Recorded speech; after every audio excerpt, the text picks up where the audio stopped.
truth is the most convincing story that maps onto reality, and that's why the central narrative is falling apart. Right now in the United States, people should not be walking around with masks. We must see the central narrative for the fiction that it is. We are Americans. While elections are sometimes messy, this was a secure election. The founders began the fight for human liberty and self-governance, and it's up to us to finish the job. I'll tell you what, we are in a truth emergency right now. This is the end game.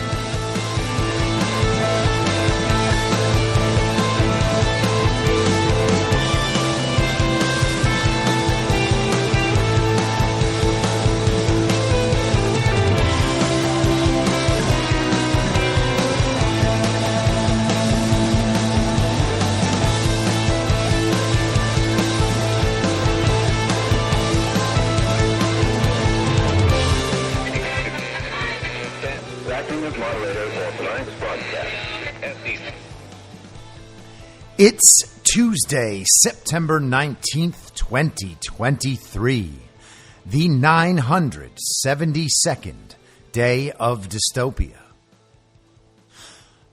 I'm your moderator, Chris Paul. Let's be reasonable. A warm welcome and hello to all of you listening to the podcast on the day of its release. The only way to do that is by becoming a paid subscriber at imyourmoderator.substack.com. You can do so for as little as $50 a year or $5 a month, and in doing so, you will be supporting me, the work I do, and this show as it expands. And if you can't or you simply don't want to, continue listening to the podcast for free on a wide variety of podcast platforms and, of course, Rumble. All I ask is that you share it with your friends. You can find the links to the podcast, the writing, the social media, and the merch site by visiting linktree.com/I'mYourModerator. Now, if you've been listening to the show for a long time, you may remember that at some point in 2022, I began saying that 2023 was going to be all about rhino hunting. And this was clear even before the midterms. There were people who had subverted Trump's entire presidency, and they were still taking the same tack toward Donald Trump. They had either ignored election fraud completely or given up covering it. They stopped talking about it regardless, made it like it wasn't an issue. They began blaming Donald Trump and MAGA for Republican losses in 2020, and that continued after the 2022 midterms.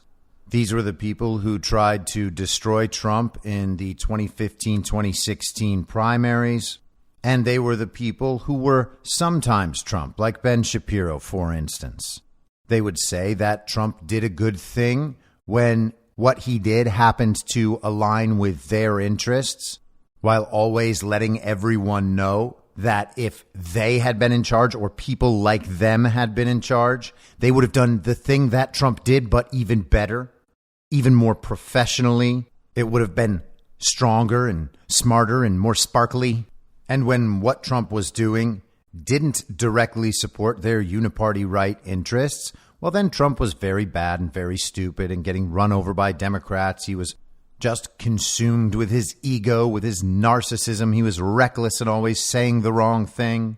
So they would occasionally praise him when he did something that they liked, and the rest of the time they were consumed with telling everyone how much better they were than Donald Trump, and if only them and people like them were in charge, things would be even better than they were under Donald Trump.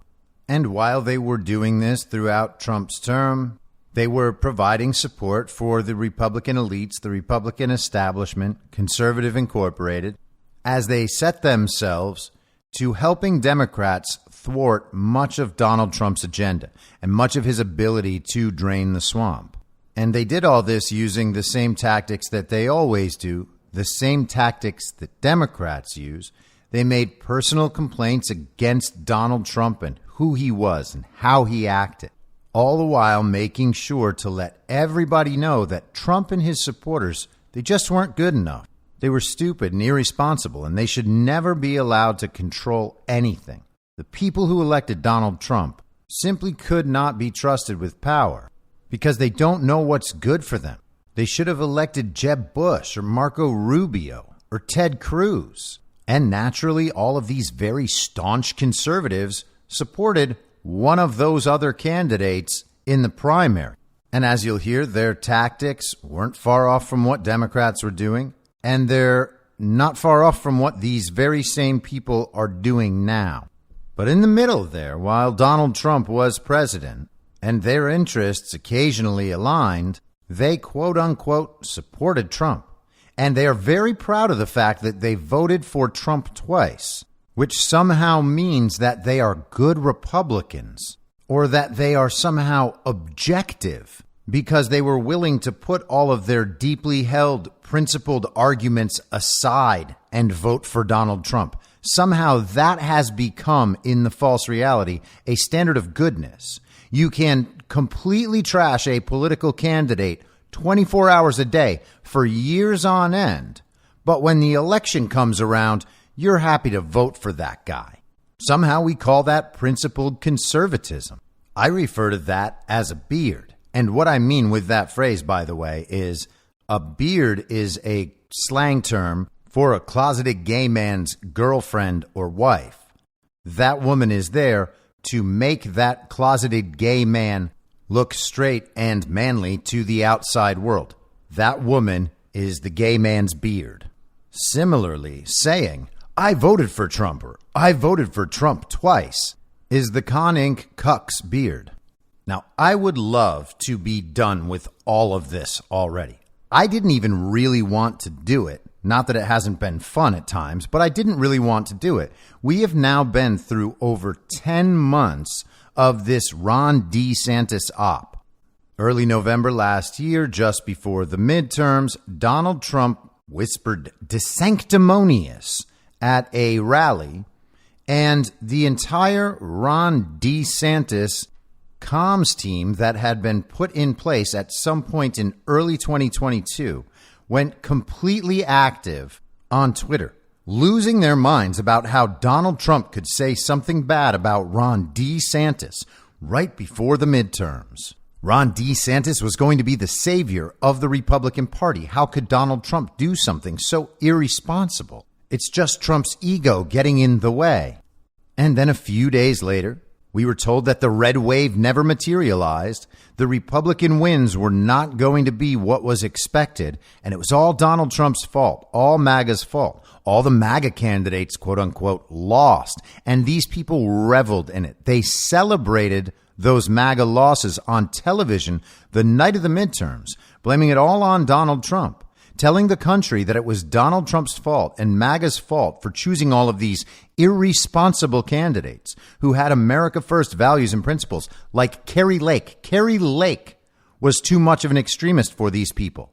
And they still go after her online, and they still make fun of her for losing her race last fall and for continuing to contest it. Like the elections in 2020, the midterms of 2022 were stolen in broad daylight. The machines went down all day in Arizona. The elections took days and weeks to count and report. But everyone was just supposed to accept the results of the elections as reported and move on.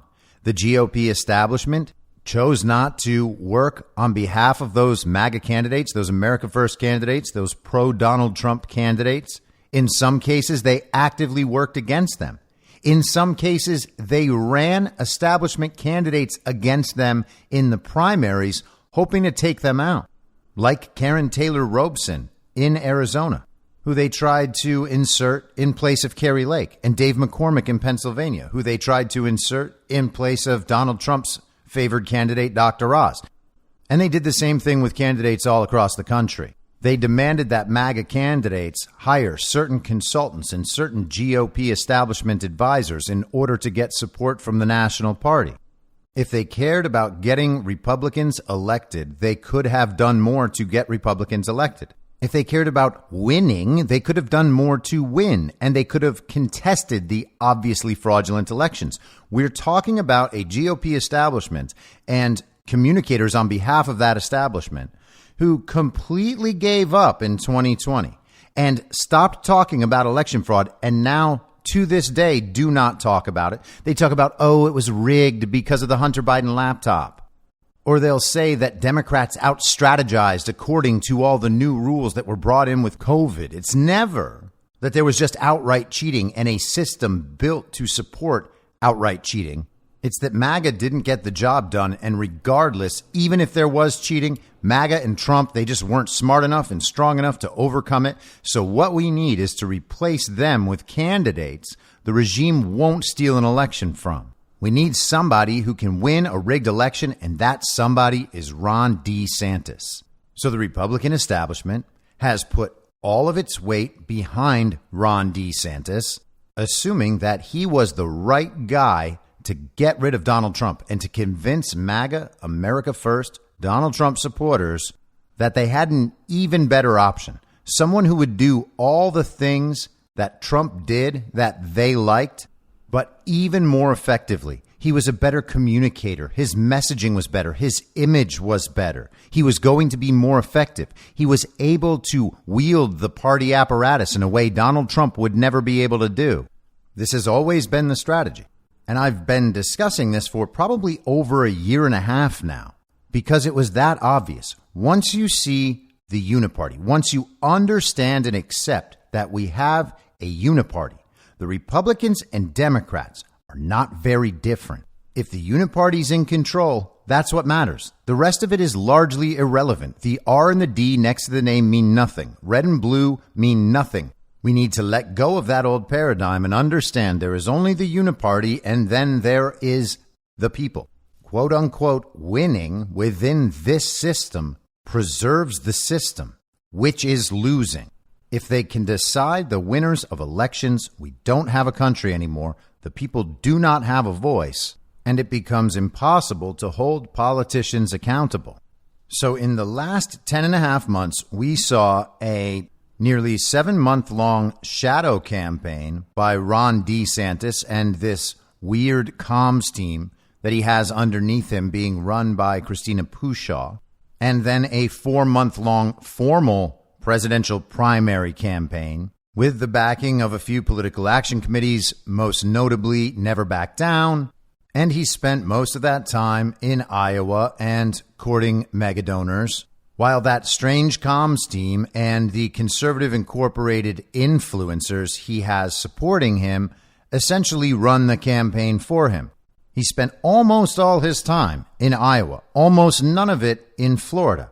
He raised a ton of money last year for his gubernatorial race in Florida and has spent virtually no time there since. It was obvious that Ron DeSantis was never actually running for Florida governor, for another term as Florida governor. He was always focused on running for president.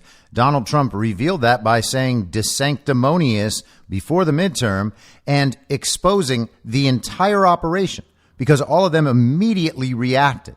He basically tricked the voters of Florida, telling them that he was going to be there for another 4 years, and he really hasn't been there at all. The money he raised was transferred over to his presidential primary race. We are told that Florida loves Ron DeSantis so much, they delivered him a 20-point win in his race for governor during the 2022 midterms. A race he was expected to win by 4 or 5 points against a man named Charlie Crist, who used to be a Republican in Florida and is now a Democrat, but is an old-school Florida political hack that no one cares about. The Democrats did not even bother running a real candidate against Ron DeSantis. And just right up till the night of the midterms, he was supposed to win by a few points. And then, he had a magnificent victory. Now, did Ron DeSantis fix Florida's elections? No, he sure didn't.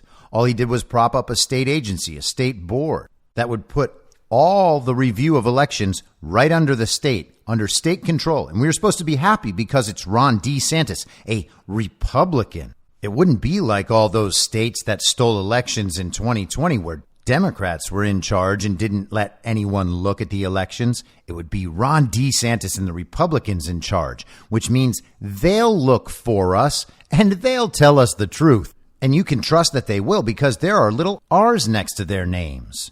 Ron DeSantis has been marketed as the greatest governor in America, absolutely loved by Florida. But in the 2022 midterms, in his gubernatorial re-election race, fewer Republicans showed up to re-elect Ron DeSantis in a race they expected to be rather close than showed up for Donald Trump 2 years before. And we are told again, Florida loves Ron DeSantis. Ron DeSantis is the standard bearer for Republican politics in the United States, the GOP's rising star. Everyone in Florida just basks in the glow of Ron DeSantis. In fact, people are moving to Florida en masse just to come be in Ron DeSantis' state and vote for Ron DeSantis. Despite all of them moving there, though, 1 million fewer people showed up to vote for Ron DeSantis than showed up to vote for Donald Trump in 2020. How does that happen?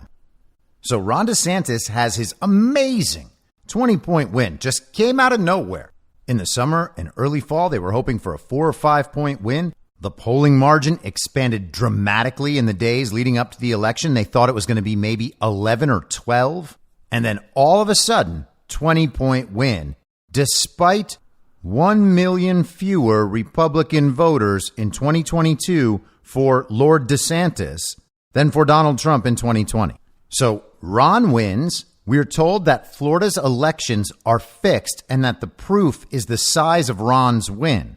We're told that Ron is the best governor in the land based on the size of his win, and that he is the person most likely to beat Joe Biden in 2024, again, based on the size of his win. So all of these things are based on the reported results of an election. And those results are celebrated by the same people who are telling the country that the results of all elections must be respected. Donald Trump lost in 2020. In fact, Donald Trump cost Republicans the races in 2018 too, and now obviously he cost them the 2022 midterms for daring to put up America First candidates that America First voters, the base of the Republican Party, actually wanted to represent them, as opposed to the normal establishment candidates. How dare they?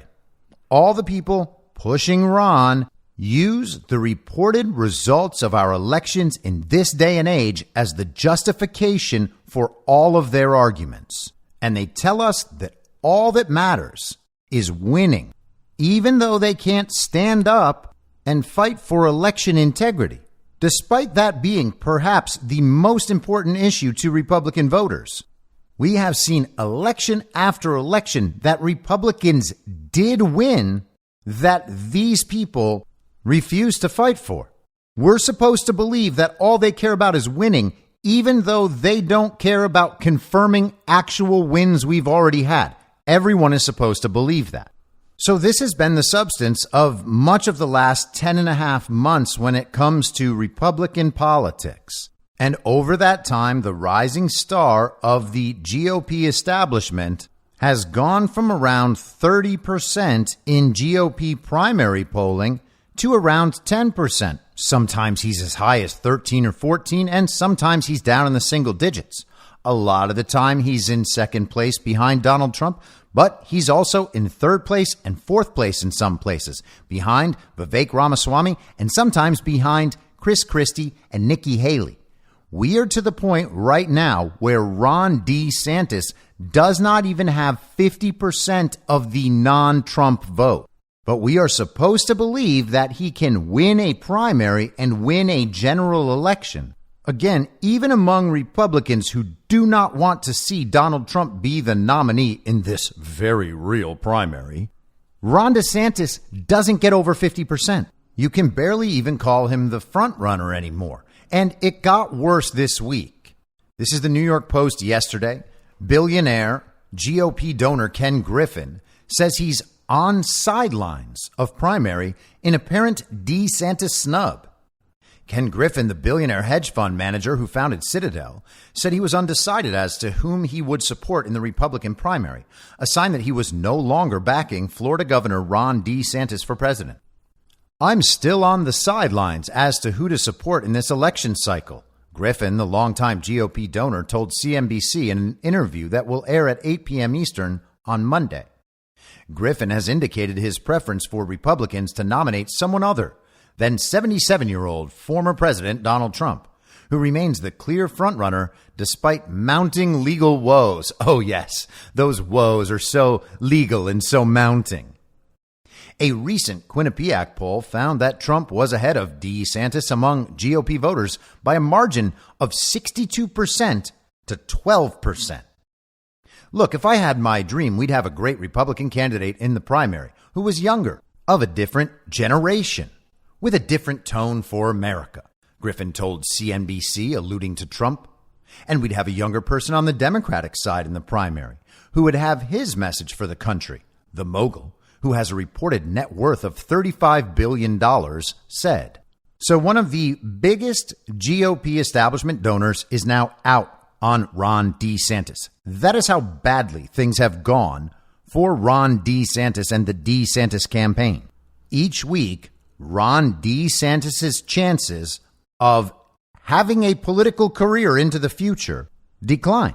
Now he has lost the faith of the GOP donor class. Standard issue, uniparty right villagers still think that Ron DeSantis is the future of Republican politics. But unless Donald Trump does something to redeem him, his career is effectively over. This has been an absolute disaster for Riggedy Meatball. I have said for quite a while that every single pro-Ron, anti-Trump argument is a combination of stupid, dishonest, and immoral. All three.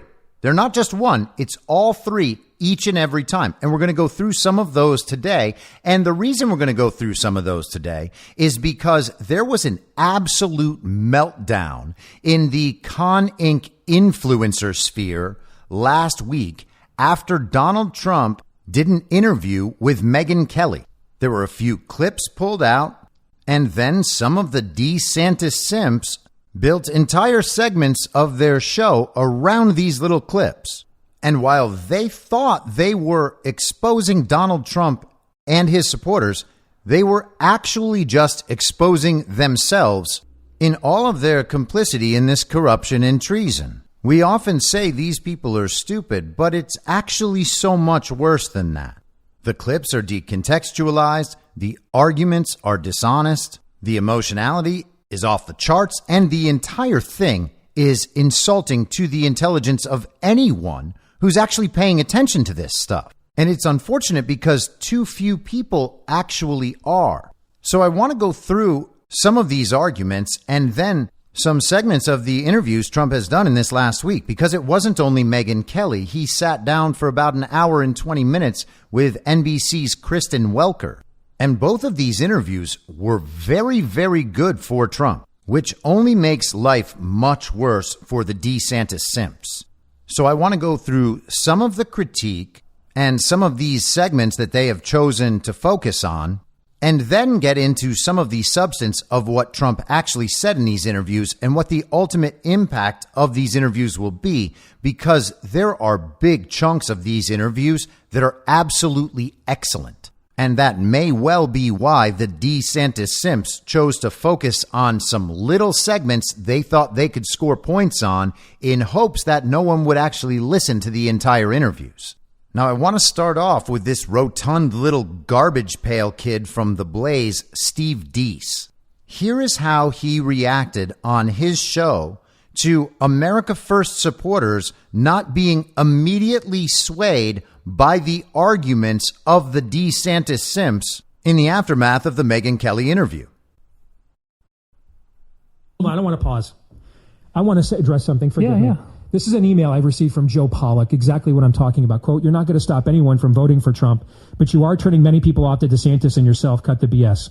I want to make this very clear. Aaron, I want that camera to zoom in on me as much as it possibly can. I'm going to say this one time, and I want all of you to hear me. I don't care if every last one of you stops listening. I don't care if the Blaze calls me 3 minutes after this show is done and says, "You're canceled." I don't care, because everything that I just said is the truth. I don't care about your idolatry. I don't care about your threats. I don't care about your intimidation. In fact, I would count it an honor to lose all of this posh studio and this new contract. I'd count it an honor to lose it all for telling you the truth you don't want to hear. This won't work on me. In fact, it will encourage me. You are showing me that I'm over the target. that I smashed your idol, and this is the best argument you have, and that I'm in very good company for men that you have said this, people like you have said this to and done this to in the past. So not only will it not stop me, I will sprint harder in the race. I will work harder to finish the race, whether it finishes at the end of this contract, at the end of this show, the end of my life, or at the end of this segment. So thank you. I want to first and foremost say thank you to Megyn Kelly for asking the questions that others had opportunities recently to ask of the former president and for reasons chose not to. And, I mean, she asked them about as gently as you possibly could. And almost nothing the president said there is true in any of these answers. For example, on April 13th, 2020, then President Trump said, for the purpose of creating conflict and confusion, some in the fake news media are saying that it is the governor's decision to open up the states, not that of the President of the United States and the federal government. Let it be fully understood that this is incorrect. It is the decision of the President, and for many good reasons. With that being said, the administration and I are working closely with the governors, and this will continue. A decision by me, in conjunction with the governors and input from others, will be made shortly. He was making it very clear he was in charge. And I'm the one advising lockdowns. Ask Georgia Governor Brian Kemp when he reopened, and Trump 2 days in a row used the platform of the White House to attack him.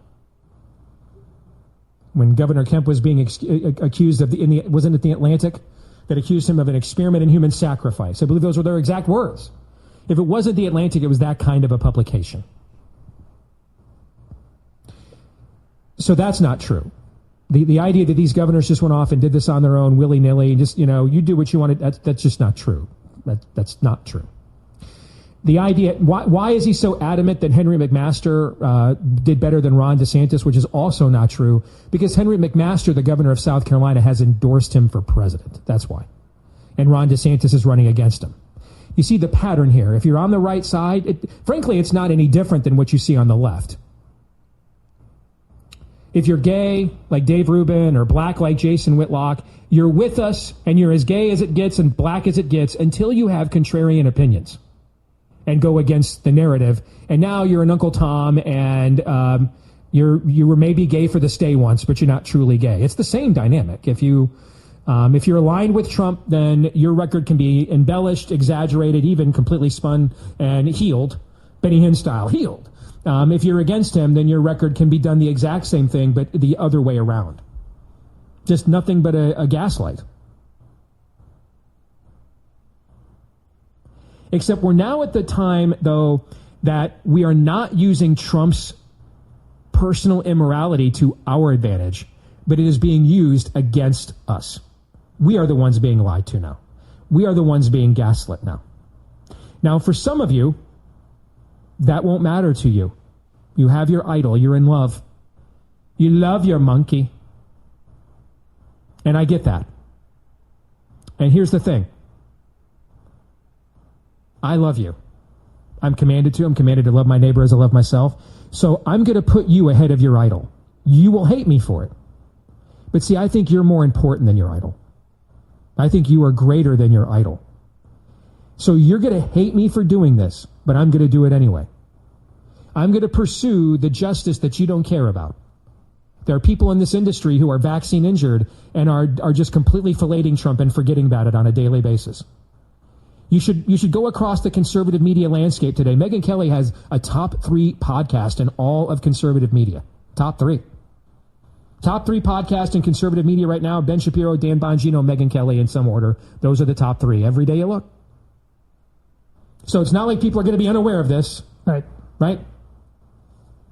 You should pay close attention throughout the course of today and conservative media, quote unquote, and ask yourself who mentioned this interview with the complete faceplants and who just bypassed it.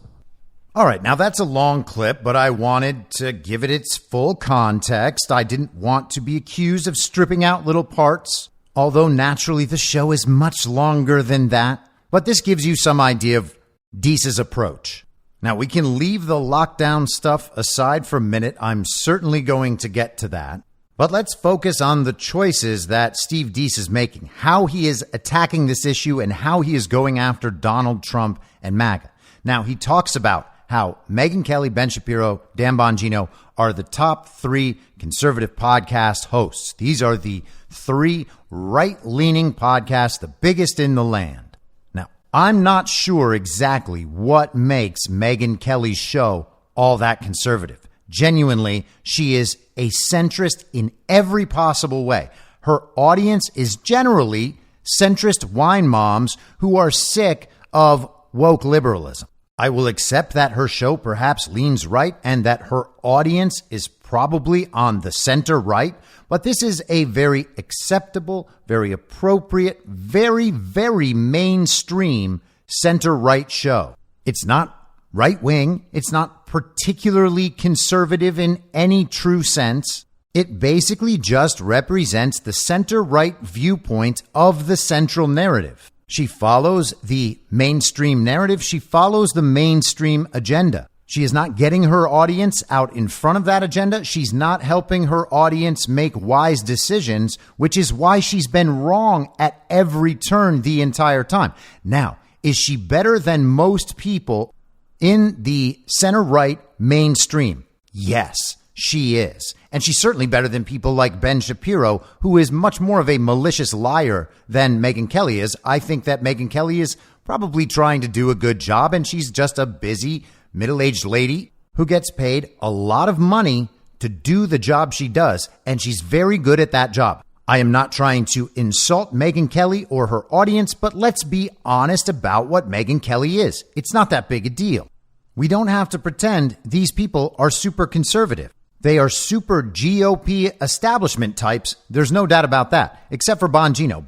Bongino is much more in the MAGA direction, though he did stop talking about election fraud after the fake inauguration. Ben Shapiro and Megyn Kelly spent well over 2 years supporting the regime narrative about election fraud, talking around the edges of it, making excuses. It wasn't actual cheating. The election wasn't actually stolen. There's no evidence. These are baseless claims. We have to be very, very serious and maintain our credibility. We can't make these outlandish claims that Donald Trump and his MAGA base are making, despite being right. They chose to stick with the central narrative and maintain their mainstream audience and their mainstream standing, their mainstream highly profitable platforms. Ben Shapiro makes like $1 million a week at Daily Wire. And everybody knows that's true, by the way, because we know that Steven Crowder turned down a $35 million a year contract to work for the Daily Wire as the new guy. There's no way that Ben Shapiro, who is with Jeremy Boring, essentially in charge of the organization, is somehow hiring a new guy and paying him more than he makes himself while he is more popular. So we're talking about people who get paid $1 million a week to follow the central narrative. Now, I don't know how much Steve Deese makes to do the hack job he's doing for the Blaze, but I'm certain it's more per week than I make in a year. And it's funny because all of these central narrative following DeeSantis Simps say that MAGA supporters are the paid op and the grifters, despite the fact that virtually none of us have ever met. Virtually all of us have been banned off the legacy social media platforms, payment platforms, and other content sites like YouTube, while the algorithms of those platforms point people toward their accounts. And of course, that's not to mention the fact that these people have gotten together in formal meetings, formal settings around Ron DeSantis. The pictures are even there of all of these people meeting and getting together. They call themselves Team DeSantis. They are formally organized in their messaging. And the messaging is coordinated throughout their media organizations as well. Town Hall, PJ Media, The Daily Wire, The Blaze, and to a large extent, Salem Media. These are all pro-establishment sites. Most of them have been exclusively pro-Ron. But let's consider Steve Deese's approach. It's not enough anymore to say cultists. That's what they've been calling us for months and months and months. We're all in a cult because we don't accept their arguments that they are certain are true, despite them being not true. Now, why do they think all their arguments are true despite them being not true? Well, that's a function of the intellectual kids table that they have huddled around for the last 3 years. They knew they could lose their platforms by saying the wrong things, so they chose not to say those things. The people who said them got banned from the platforms. These people stayed on the platforms, having discussions and learning within a knowingly censored environment. And they thought somehow that all of the important ideas still existed within that environment. They thought that there were no other arguments. So the arguments they were making were actually effective and true. They actually believe that they are objective and that the things that they're saying are objectively true, despite the fact that they have not dealt with any of the counter-arguments, because the counter-arguments did not appear in the spaces where they were. They were at the intellectual kids table. They were told there's a bunch of things that they're not allowed to talk about or else they'll get in trouble. And so they decided not to talk about them. And in order not to seem like the morons and weaklings they actually are, they just pretended that all that other stuff wasn't real. Only crazy people believe that stuff. We're smart people, so we're only going to talk about these things that we're allowed to say, because that's what smart people do. Smart people know what stuff you're allowed to say, and they only talk about that. So they think they have all the best arguments. All of their arguments are objectively true, and if you don't accept the truth of their objectively true arguments, it has to be because you are in a cult. You do whatever the cult leader says. And oh, by the way, the COVID shots, those are Donald Trump's COVID shots. And Donald Trump told everybody to take it. Except strangely, the people in Donald Trump's cult were also the least likely people to take Donald Trump's vaccine that he told everybody to take. So, whoops, I guess the cultists must have missed the memo on that one. But hey, maybe that's just an exception that proves the rule. The cultists are so committed to the cult leader that they didn't do what the cult leader said because they knew, maybe the cult leader even gave them some special messaging, that sometime in the future, they would have to have not done the shots in order to protect the cult leader from the bad thing the cult leader was saying about the product the cult leader made, right? Right? Does that all make sense? Because that's what these guys have been saying now for a very, very long time. And of course, it doesn't make any sense, but it does around the intellectual kids table. And they get upset in this way whenever Trump supporters, MAGA, America First, the cultists, don't agree with the objective truths that they are laying down for us. We have to agree with them and disagree with Donald Trump. And we have to announce our disagreements with Donald Trump in order for these people to believe that we are objective. We need to prove to them that we are objective in order to have our positions and push our positions. Because we have been convinced by Twitter and the mythology of journalism that there is this objectivity out there that we can simply pluck from the sky and exercise. Ooh, look at my objectivity. Bask in the glory of my objectivity. You see, I'm willing to say terrible things about the people I like, even if they are unjustified, just to show you that I will not support my views completely. They get angry that we won't agree with them about things we don't agree with. You see, they're willing to set their principles aside and vote for the man that they say they hate, and then brag about that vote as if that somehow means that they are actually good guys too. And because they're willing to violate their principles, we're supposed to do that too. And if we don't, then we're cultists. But the cult thing didn't work. And it may well be because of that argument that I have been making for a year now, saying that we must be really bad cultists. If that's Trump's vaccine and Trump told everybody to take it and people took it because of Trump, just not his supporters, we would be very bad cultists. And that argument alone refutes the entire cultist claim. It is a ridiculous claim. And people have come to see it as ridiculous. So what can you do if you are a DeeSantis Simp who is already committed to hating Donald Trump and America First Trump supporters. This is existential for these guys. They can't exactly back down, and their pack is called Never Back Down. So they're going to have to double down, and that's exactly what they're doing. Now it's changed from cultists to idolaters. We are all guilty of the sin of idolatry. Donald Trump is our idol, you see. It's not just that we got fooled into a cult because Donald Trump is such a powerful cult leader, even though we don't listen to him whenever we decide he's wrong. It goes beyond that. It's not about his leadership per se. It's about him being the best and being right no matter what. He is, in fact, our idol, and we worship our idol. That's what we are being told. Steve Deese is telling the Blaze audience that we are idolaters. Now, that's a very grave sin we're being accused of. He is claiming that all of the Christians out there who support Donald Trump and do not accept the objective truth of the words of the DeeSantis Simps as above their own beliefs are doing so as an act of worship for this false idol, Donald Trump. According to Steve Deese, they're actually putting Donald Trump above God.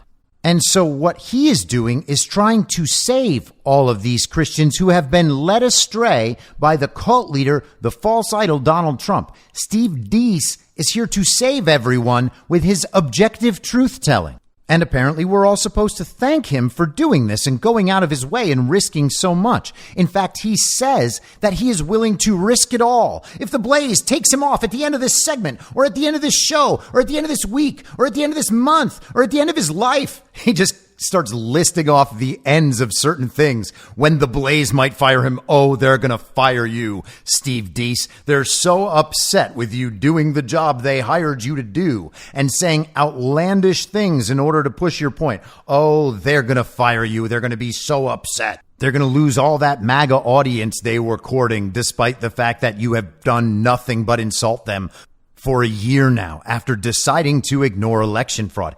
And again, Steve Deese, in the wake of the 2020 election, recognized election fraud and talked about it for a few months. And then he shut up, and he announced to his audience that he was shutting up in order to preserve the jobs and employment of all these Blaze employees. He couldn't afford to lose his platform because that would mean that so many other people were fired as well. He put that platform above the truth and above fighting for the country in the face of a usurpation by a global regime. And he justified this by saying that he was saving people's jobs. And now he's saying that he is willing to risk it all in order to tell Trump supporters that they have moved beyond cultists and are now idolaters because they will not agree with the Steve Deese, Daily Wire, Dave Rubin take about what they heard in these small segments of Donald Trump's interview with Megyn Kelly. Fighting against election fraud, it's just not worth losing all these other people's jobs. It's not about my job. It's about these other people's jobs. These people have families, and I'm going to save them. I am the best person in the world. But all their jobs don't mean a damn thing if I can't call Trump supporters idolaters when they don't listen to me. Now, Steve Deese, of course, is the sort of person that uses his Trump support when their interests are aligned and his Trump votes, even though they're in direct violation of his principles, as a beard. Steve Deese needs a little beard because he is a dorky, little, whiny-voiced weakling who's shaped like a baseball, and he just can't stop lying.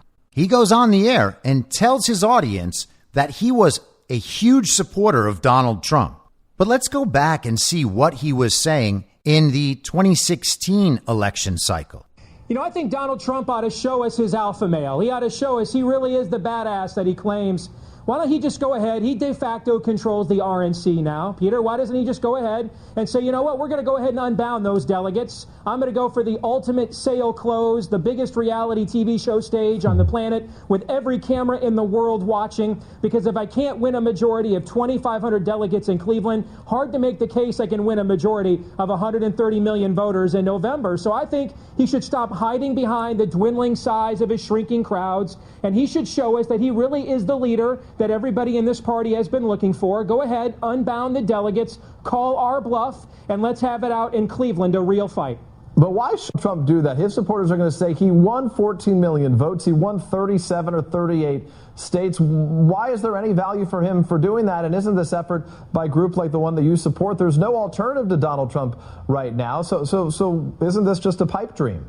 Because he can't unify his own party. We're looking at 2012, but worse, with a candidate who is capable of winning independent voters because the Democrat nominee is so disliked, but can't turn out his own base and loses in a wave against the other side's more superior get-out-the-vote operation. This is exactly what we saw in 2012, Peter. I'm even hearing the skewed polling scam lies from apologists on the right that I heard 4 years ago when all the polls turned out to be correct. You can't win with just your base, but you can't win it without it either. If he cannot unify the Republican Party, polls for Trump in the fall will get worse. Because I know lots of Republicans that will only vote for him because he's not Hillary Clinton. But if we get down to the mid to late October and he's trailing 5, 7, 8 points, you know what's going to happen is a lot more people are going to suddenly find their courage of conviction and they're going to say, you know what, why cast a vote I know I won't be proud of if the guy's going to lose anyway? And then a 5, 6, 7 point loss becomes a 10, 12 point loss. And that's what we're looking at in the fall if we don't make this move in Cleveland.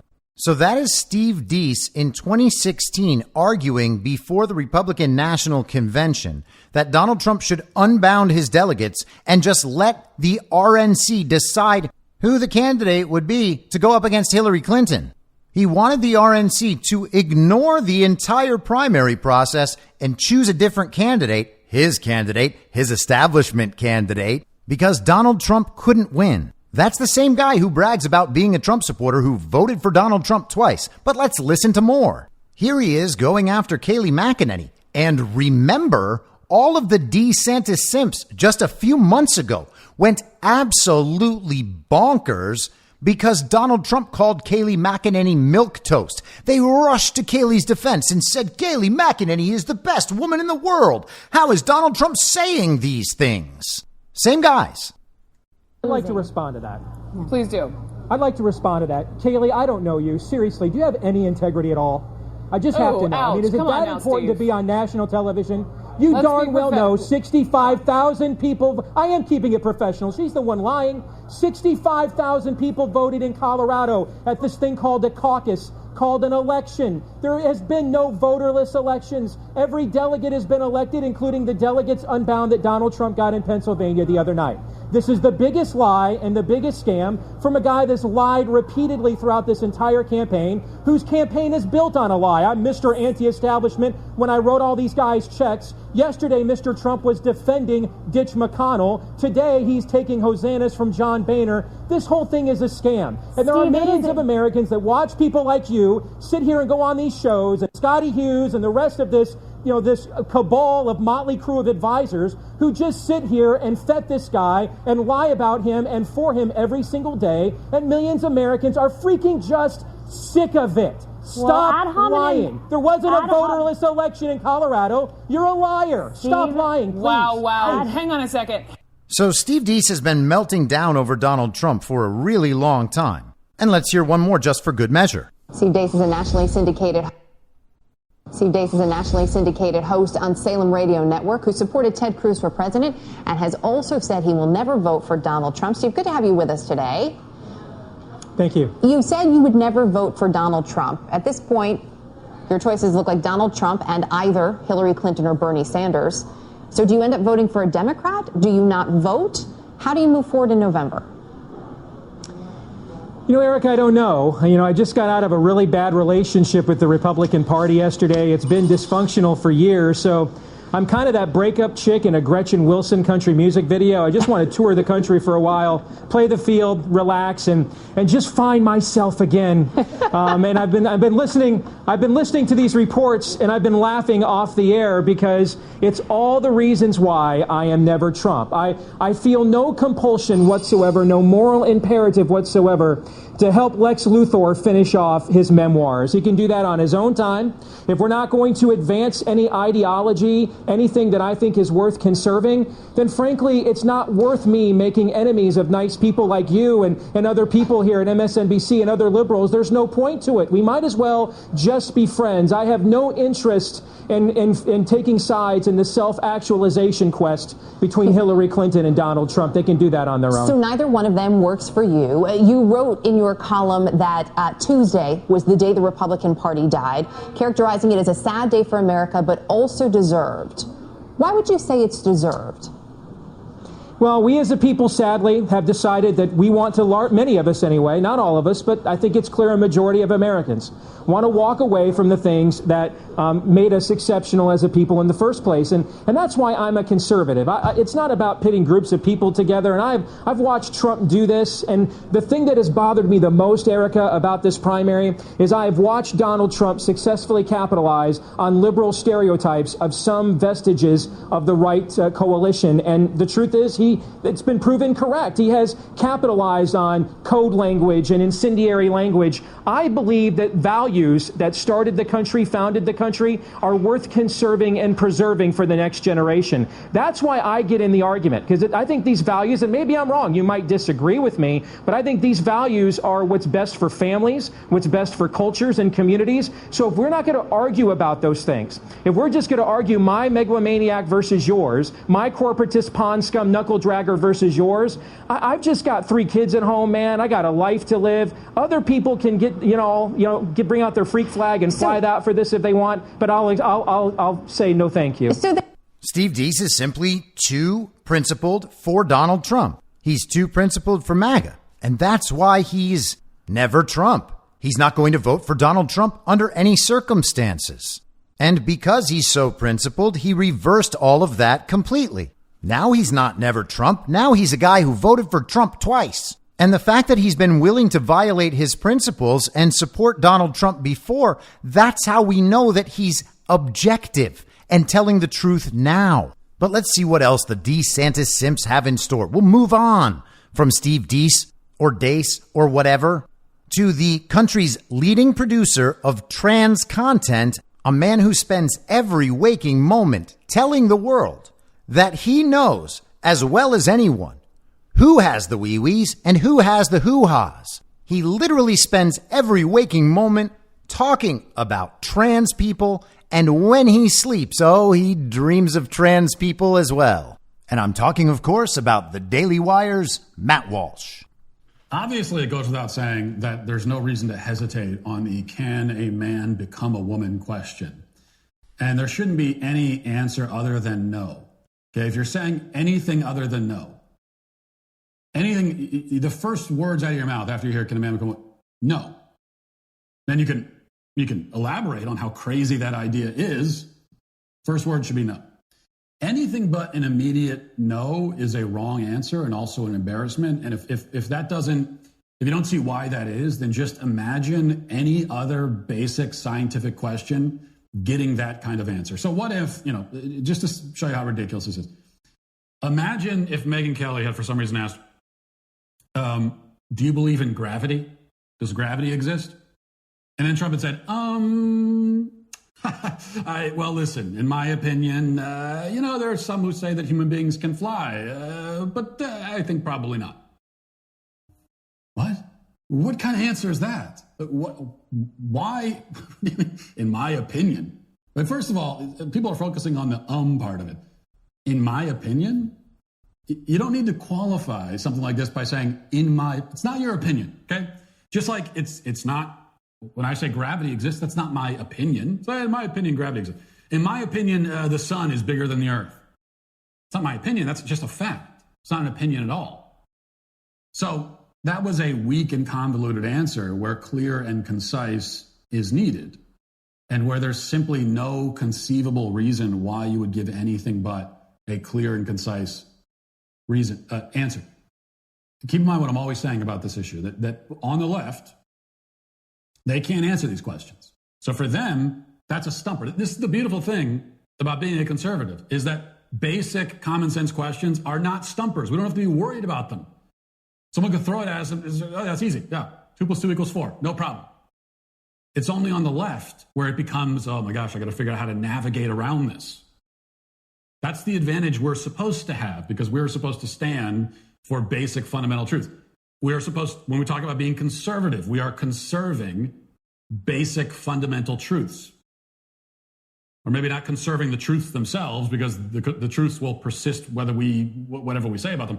We are pursuing we are conserving our understanding, society's understanding and acceptance of these fundamental truths. So that's an advantage we're supposed to have. But because the left can't answer these kinds of questions, or at least they can't answer in a way that is not humiliating for them, because if they're asked the question, can a man become a woman? They're probably not going to say yes. Some of them will. But if that was a Democrat politician sitting there, probably not going to say yes, because they know how crazy that sounds. So instead, they're going to start equivocating, and they're going to be off in the weeds, and they're going to talk about opinions and how everyone has different perspectives, and so on and so on and so forth. When you, as the Republican frontrunner, give an answer that makes it sound like a complicated question, that is just you. That's you surrendering to the left on that issue, because that's what the left wants. They want this to be a matter of opinion. They want it to be complicated. They want it to be the kind of question that you're nervous to answer, and it shouldn't be. All right. So Donald Trump didn't answer the trans question properly in the Megyn Kelly interview. We're going to get to his actual answer in just a second. But Matt Walsh, the leading producer of trans content, wants you to know that he is so able to tell who has the wee-wees and who has the hoo-has that he can immediately spot when someone else might not know quite as well as he does. And if someone doesn't know as well as Matt Walsh knows, it means that person's not conservative. In fact, they are just giving it away to the Democrats. They're scared of the Democrats. Donald Trump is scared of the Democrats when it comes to the trans issue. And so he waffled on his answer. So let's have a listen to this segment of the interview covering the trans issue. Let's shift gears and talk about trans and women's rights. In 2016, you said that Caitlyn Jenner, who is trans, could use the women's restroom at Trump Tower. You allowed biological men to compete in the Miss Universe pageant at the time, which you owned.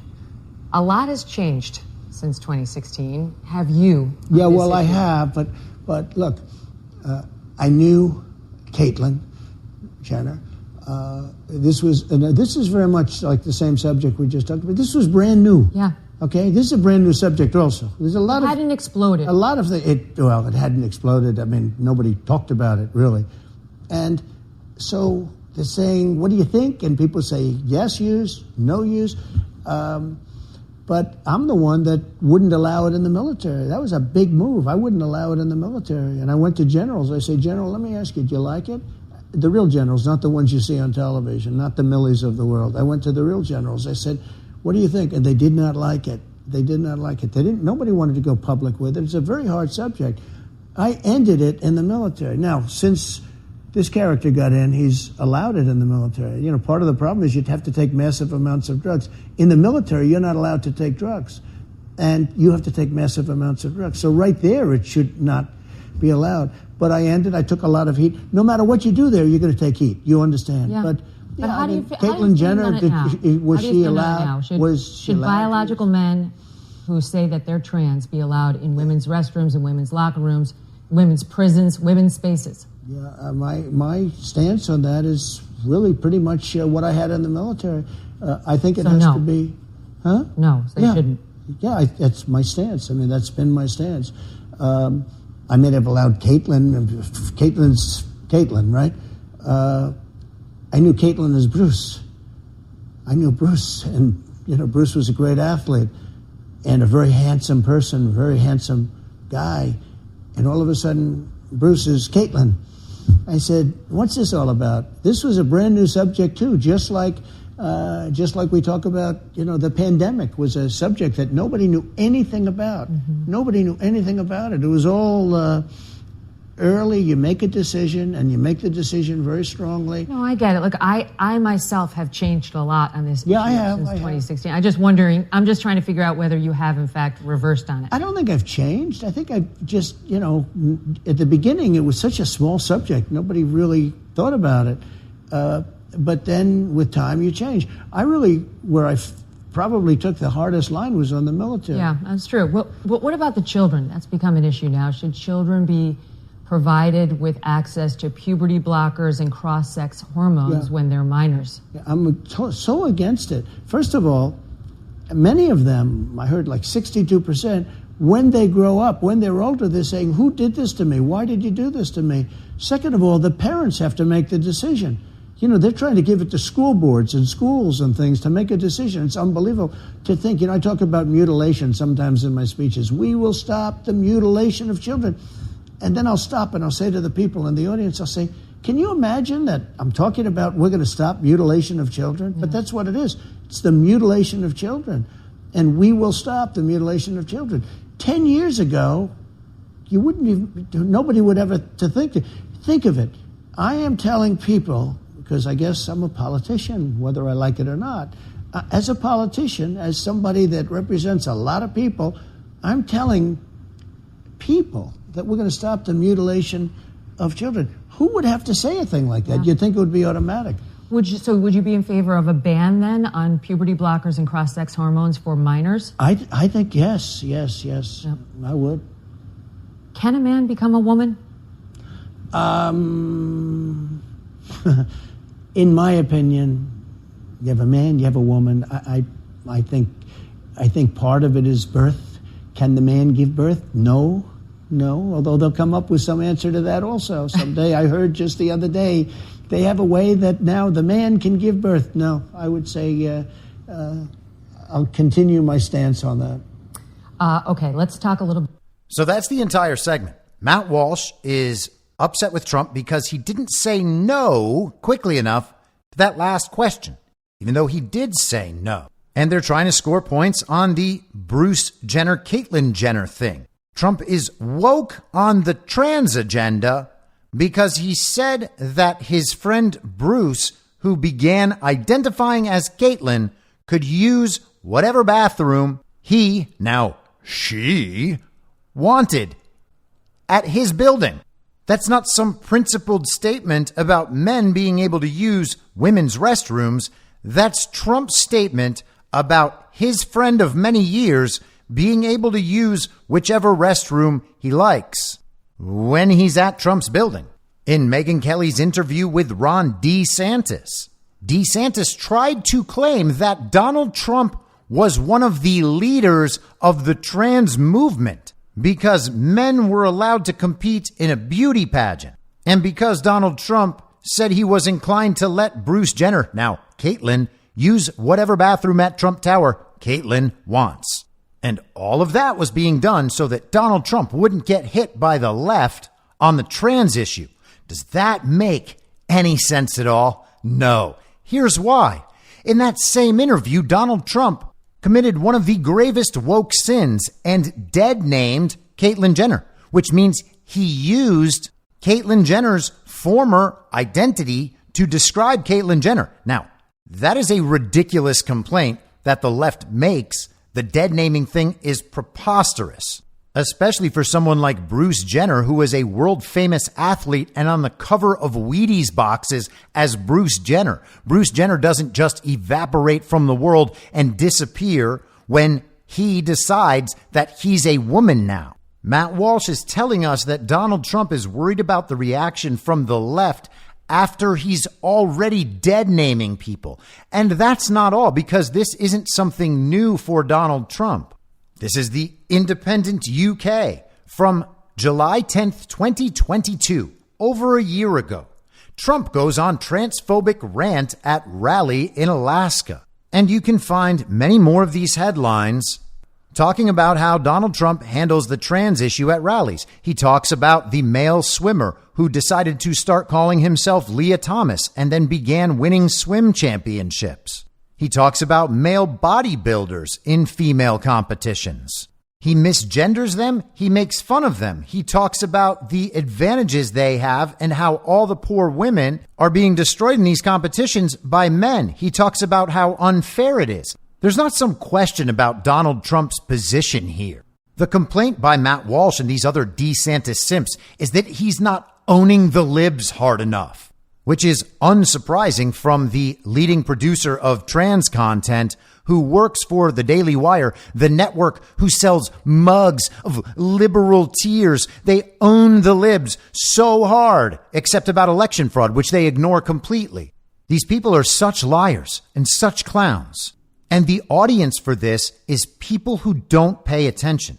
Because if you pay attention to what's happening in the world, then these issues all become immediately secondary. And they are secondary for very good reason. Because our problems are so much bigger than this trans issue. And it goes well beyond election fraud, but election fraud may well be the most important one. If we had legitimate elections, the trans issue would be fixed in no time whatsoever, because the trans policies that exist are in place as a consequence of election fraud.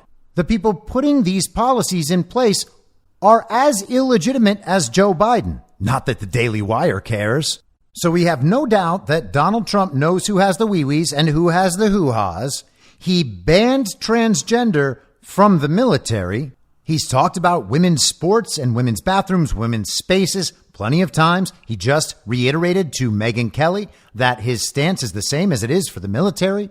In that interview, he dead-named Caitlyn Jenner, and he is on the record at countless rally speeches joking about the whole thing, talking about how Leah Thomas is a man, how the male weightlifters competing against females have an unfair advantage due to the fact that they're a man. But the answer he gave to Megyn Kelly in that interview was not fast enough for Matt Walsh. And Donald Trump said that he changed and also didn't change. Well, how does that work? And of course, Trump said how it worked plenty of times. He said this wasn't really an issue anyone thought about back then.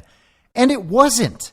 Matt Walsh hadn't even begun to produce the highest amount of trans content in the world back then because people didn't really understand that it was going to be such an issue.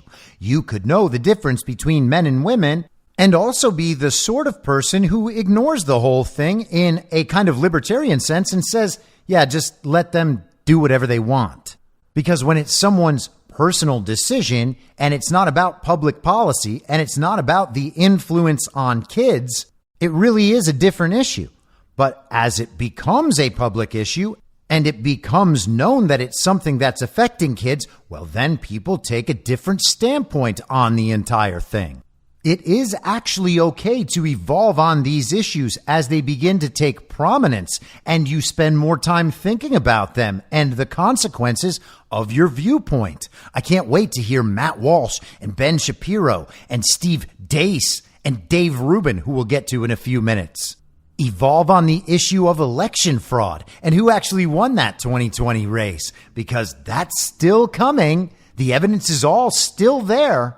And we're not going to get through all these very real Biden indictments of Donald Trump without that evidence seeing the light of day.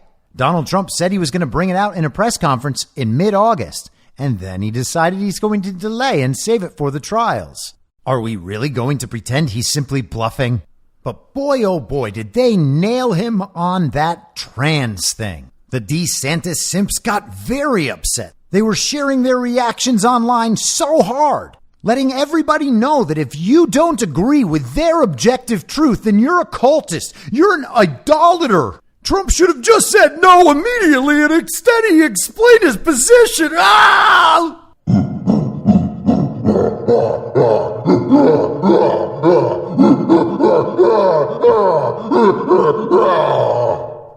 Now, to be clear, that was not me. I looked up angry ape sounds on YouTube and found that video. But nothing made the Simps more angry than hearing Donald Trump talk about COVID.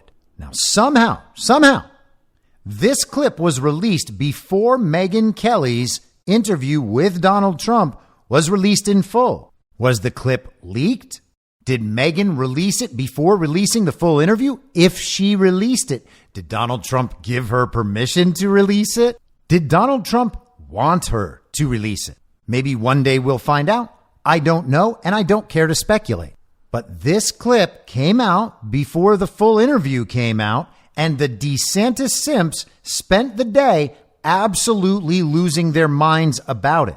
And then when they found out that people didn't agree with their objectively true opinions about this clip, oh boy, that was what really sent them over the edge. But let's hear the clip. Now, the clip is almost 9 minutes long, and I want to play it in its entirety just so it is all down here, and we do not have to run into the problem that the DeeSantis Simps ran into of just attacking small clips of what was said, decontextualized from everything else that was said. Saying that the reason you didn't fire Anthony Fauci was because he'd been there for a long time, that you would have taken heat, that it would have created a firestorm, quoting your words. Then for the first time in May... I also said I didn't listen to him too much. I'm getting there. But then in May, you started saying, well, he's a civil servant, so I couldn't technically. The truth is, though, not only did you not fire Fauci, who is loathed by many, millions of Republicans in particular, but also some Democrats. By the way... You made him a star. You made him a star. This is the criticism of you, that you made him the face of the White House coronavirus task You think so? force, that he was out at every presser, that he was running herd for the administration on COVID, and that you actually gave him a presidential commendation before he left office. Wouldn't you like a do-over on that? I don't know who gave him the commendation. I really don't know who gave him the commendation. Presidential commendation. One went out to Mark Somebody Miller, too. probably handed him a commendation. But let me just tell you about Fauci. Fauci was very important in the Biden administration, much less important. If you know, he didn't want to stop China. He wanted to let everyone come in from China. I stopped it. I overrode it. I overrode many of the things he did. He was much less important to me. Now, with that all being said, he's been there for years. He was respected. He lost a lot of the respect because of COVID, but he was respected. And on COVID, if you know what I did, I let the governors run their states. And many of the governors opened up their states. Some of them didn't. Florida, by the way, was closed. But if you take a look at Henry McMaster, he had his state, South Carolina, open. You take a look at South Dakota, take a look at Tennessee. A lot of the states were not closed. And it's the federalist system. I allowed the governors to do that. I also allowed Democrat governors to do that, but I don't think none of them did it.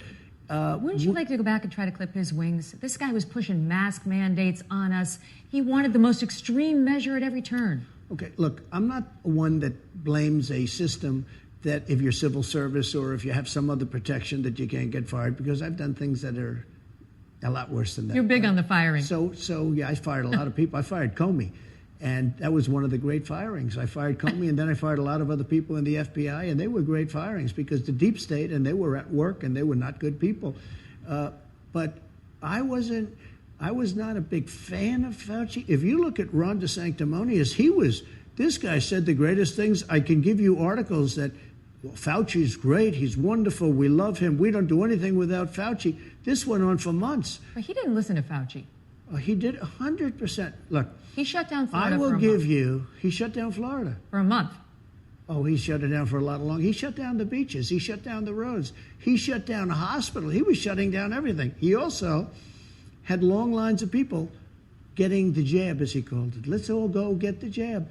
The guy tried to change history in Florida. Now, eventually Florida was open, but a lot of these other governors didn't shut down at all. South Dakota didn't shut down. McMaster, South Carolina, didn't shut down. Tennessee, there are states that didn't shut down at all.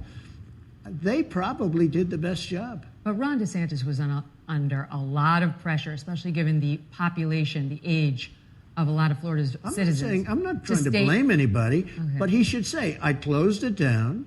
Eventually we opened it, but I closed it down. But I gave him the right to keep it open. If he wanted to, I let the governors make the determination as to whether or not to close it down. But let me ask you this, because this is the number one question I ask my audience. What would you like me to ask President Trump? These are your fans. Okay.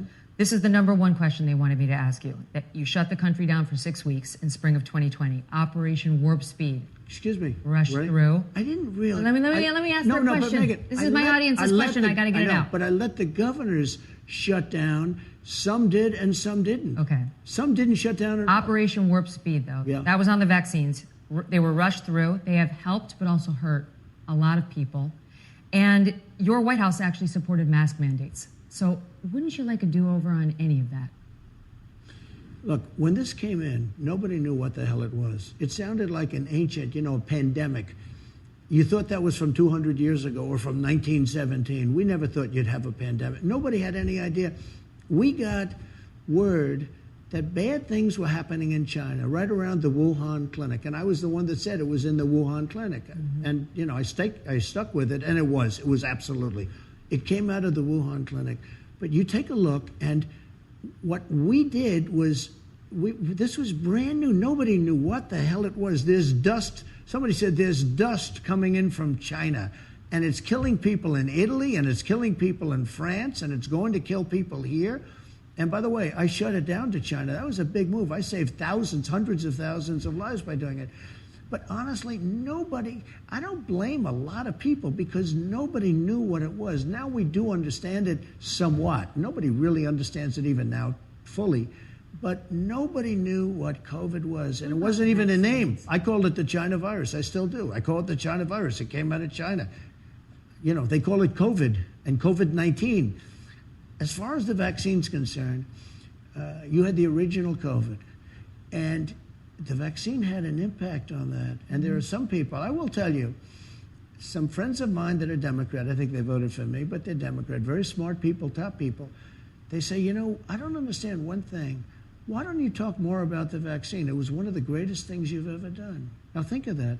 They say to me, and I say, I'm not going to talk about it one way or the other. First of all, no mandates. I don't want mandates. I never had mandates. Florida sort of had a mandate because they were giving the vaccine. They were demanding everybody take the vaccine. It's another thing. But no mandates, no anything. I didn't demand anybody take it. But I have people on the other side, not my side, although probably there's some on my side too. They said, you saved 100 million people because I got it done in 9 months as opposed to 5 years to 12 years. A lot of people. You're proud of it. No, I'm not proud of it. I'm saying what Democrats think. Democrats. I get it. And I'm not somebody who denies some of the good that the vaccines did. I lived through that too. But of course, a lot of people have been vaccine injured. And that's one of the questions. Those people are mad that they were rushed through and that they can't sue.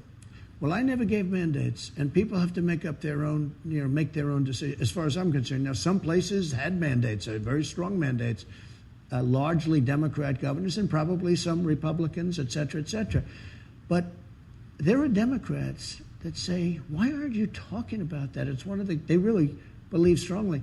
One said, and this is very smart people. They said you saved 100 million people worldwide. In 1917, it could have been as much as 100 million. It ended the First World War because all the soldiers were dying of this horrible disease of 1917. It actually ended the First World War. The soldiers were dying. They was on the lines.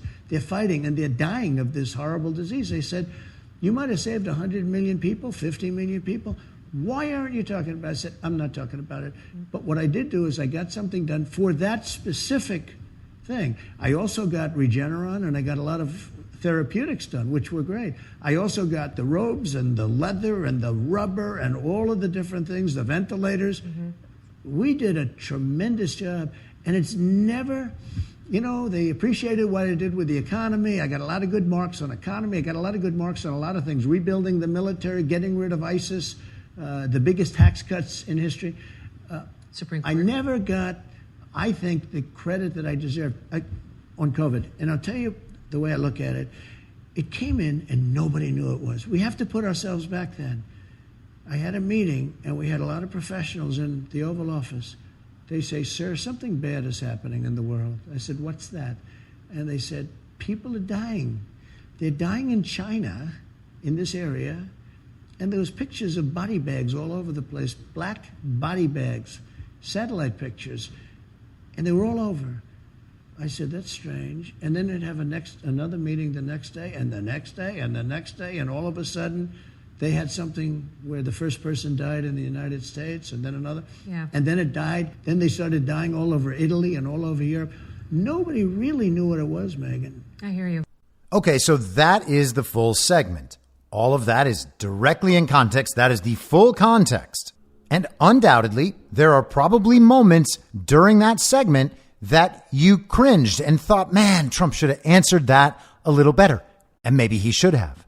I remember feeling that exact same thing throughout 2020, watching each and every one of his daily press conferences.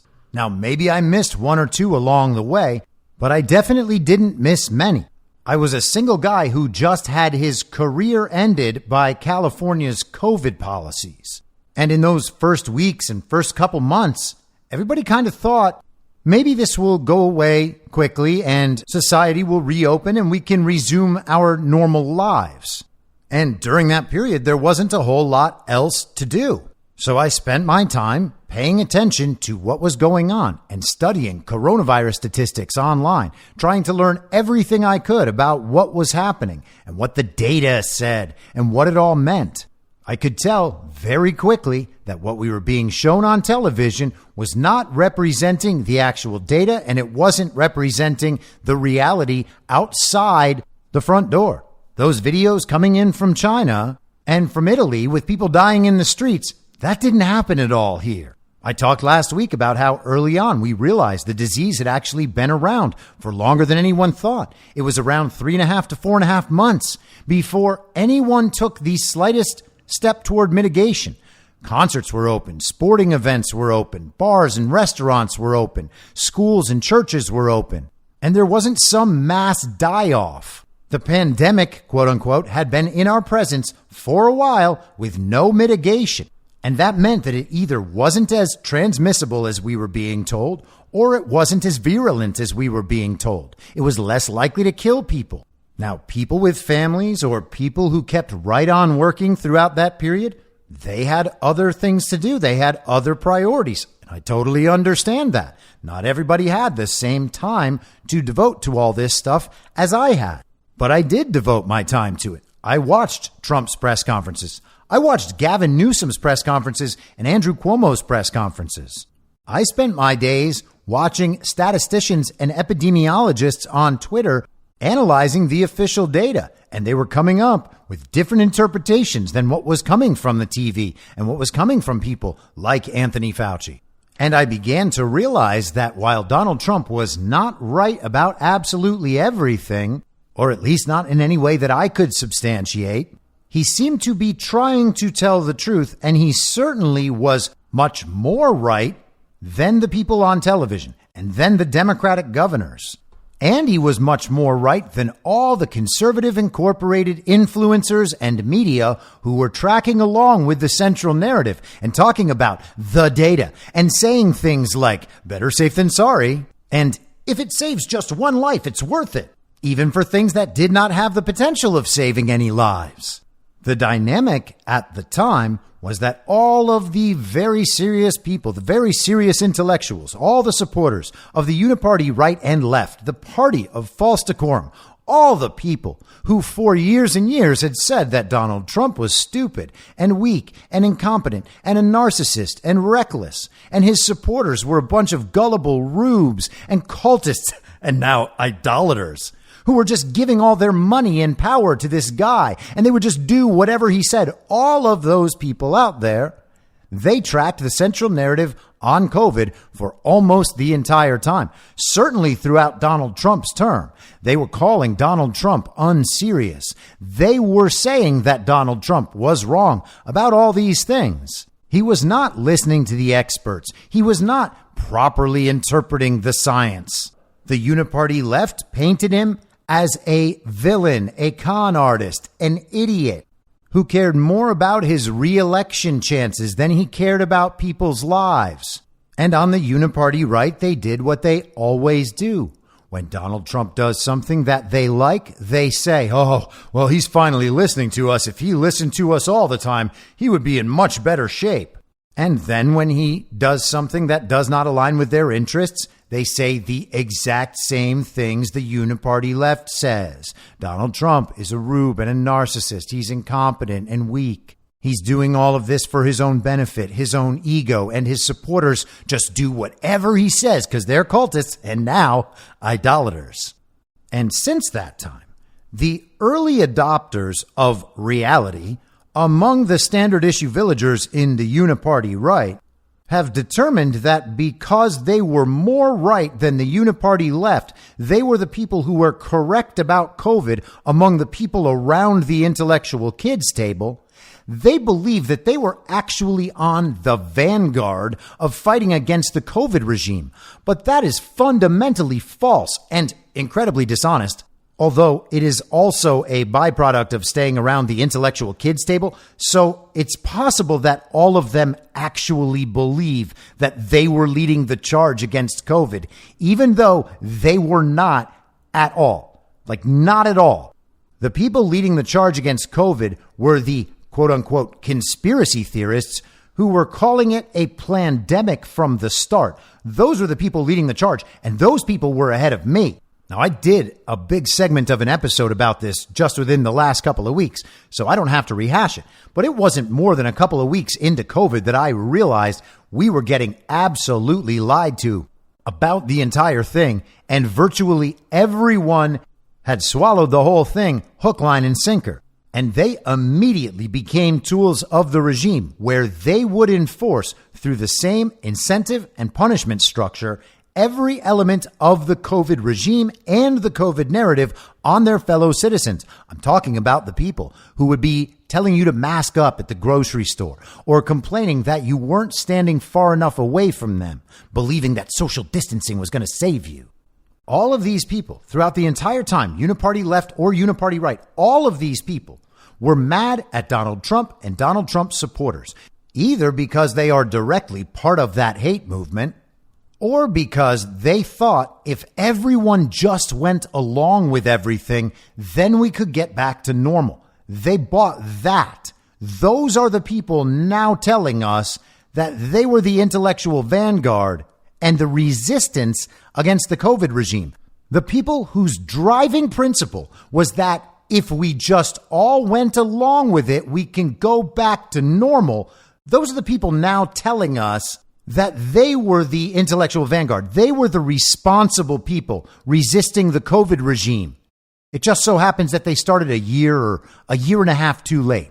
But they don't recognize that because we are the irresponsible ones. We were irresponsible then for not following the science, not following the guidances, not making it possible for everything to go back to normal. We were allowing COVID to continue spreading.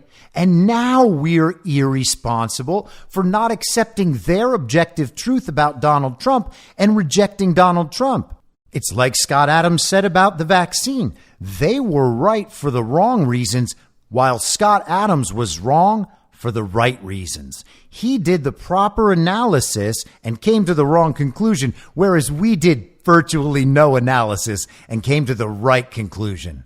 And you see, that makes Scott Adams the smart one. And that same kind of thinking makes all of these uniparty right villagers the smart and responsible people relative to us. And of course, that is just within the bubble of the intellectual kids table. That's not true anywhere else. These people actually believe that they went into their communities and fought against the COVID regime. The problem is that they started that a year or a year and a half after all of us did. And they believe that Ron DeeSantis led that charge, except he didn't. He only did that on Fox News because Fox News told everybody that Ron DeeSantis was the leader. You got to remember, to them, Donald Trump was irresponsible that whole time. And we're talking about uniparty right villagers or just standard issue villagers from either side who spent the entire time addicted to the central narrative about COVID. These people are consumers of the central narrative. They don't look for alternate sources of information, and they continue not to look for alternate sources of information, which is why they're continually wrong and behind on absolutely everything, including the candidacy of Ron DeeSantis. They don't even understand that Ron DeeSantis has no chance of being president in 2024. Something that I said last November for all of the reasons it's still true now. But these people still assert that somehow they were leading the charge against the COVID regime, and they were doing it as Ron DeSantis was leading them. That is the story that was told by the central narrative. It just doesn't represent any actual reality. And they are accusing us of revising history as they themselves are revising history. They were nowhere near the vanguard of COVID resistance. Many of them supported and promoted mask use to be polite to one another, because maybe it would work. And if it would work, then maybe we can finally defeat COVID and go back to normal. If only those MAGAs and conspiracy theorists would just follow the guidances like everybody else, we could all get on the same page and go back to normal. That's what the TV says. That's what I believe. And plus, they hate all of us. So it was just another justification to hate us more. And they never pass up that opportunity. They were fine with social distancing. They were fine with lockdowns. Why were they fine with lockdowns? Well, either because they were rich or because they could work from home, or both. And while average working Americans were drinking themselves into depression and suicide, these people were posting mask selfies and talking about what they watched on Netflix while ordering Uber Eats. They made themselves COVID influencers on Instagram. Many of them supported the vaccines. Many of them took the vaccines.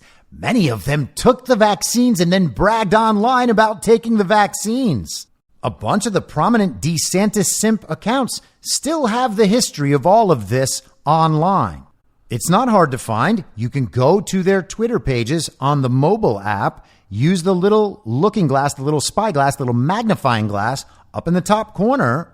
That'll allow you to search the tweets in their profile. Right vaccine, right unvaccinated, right Pfizer, right Moderna, right mask, right mandate, right lockdown. You can see a bunch of their history. Some of them haven't deleted it. Of course, some of them have.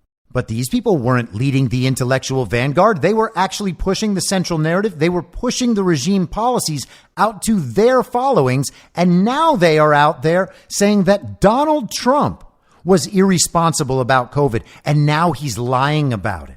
What he really needs to do is say all the things that they want him to say. They have finally come to their conclusions that represent to them objective truth and the only truth. And what they need to do is have Donald Trump admit that he did the bad thing they think he did so that he can be objective like they are.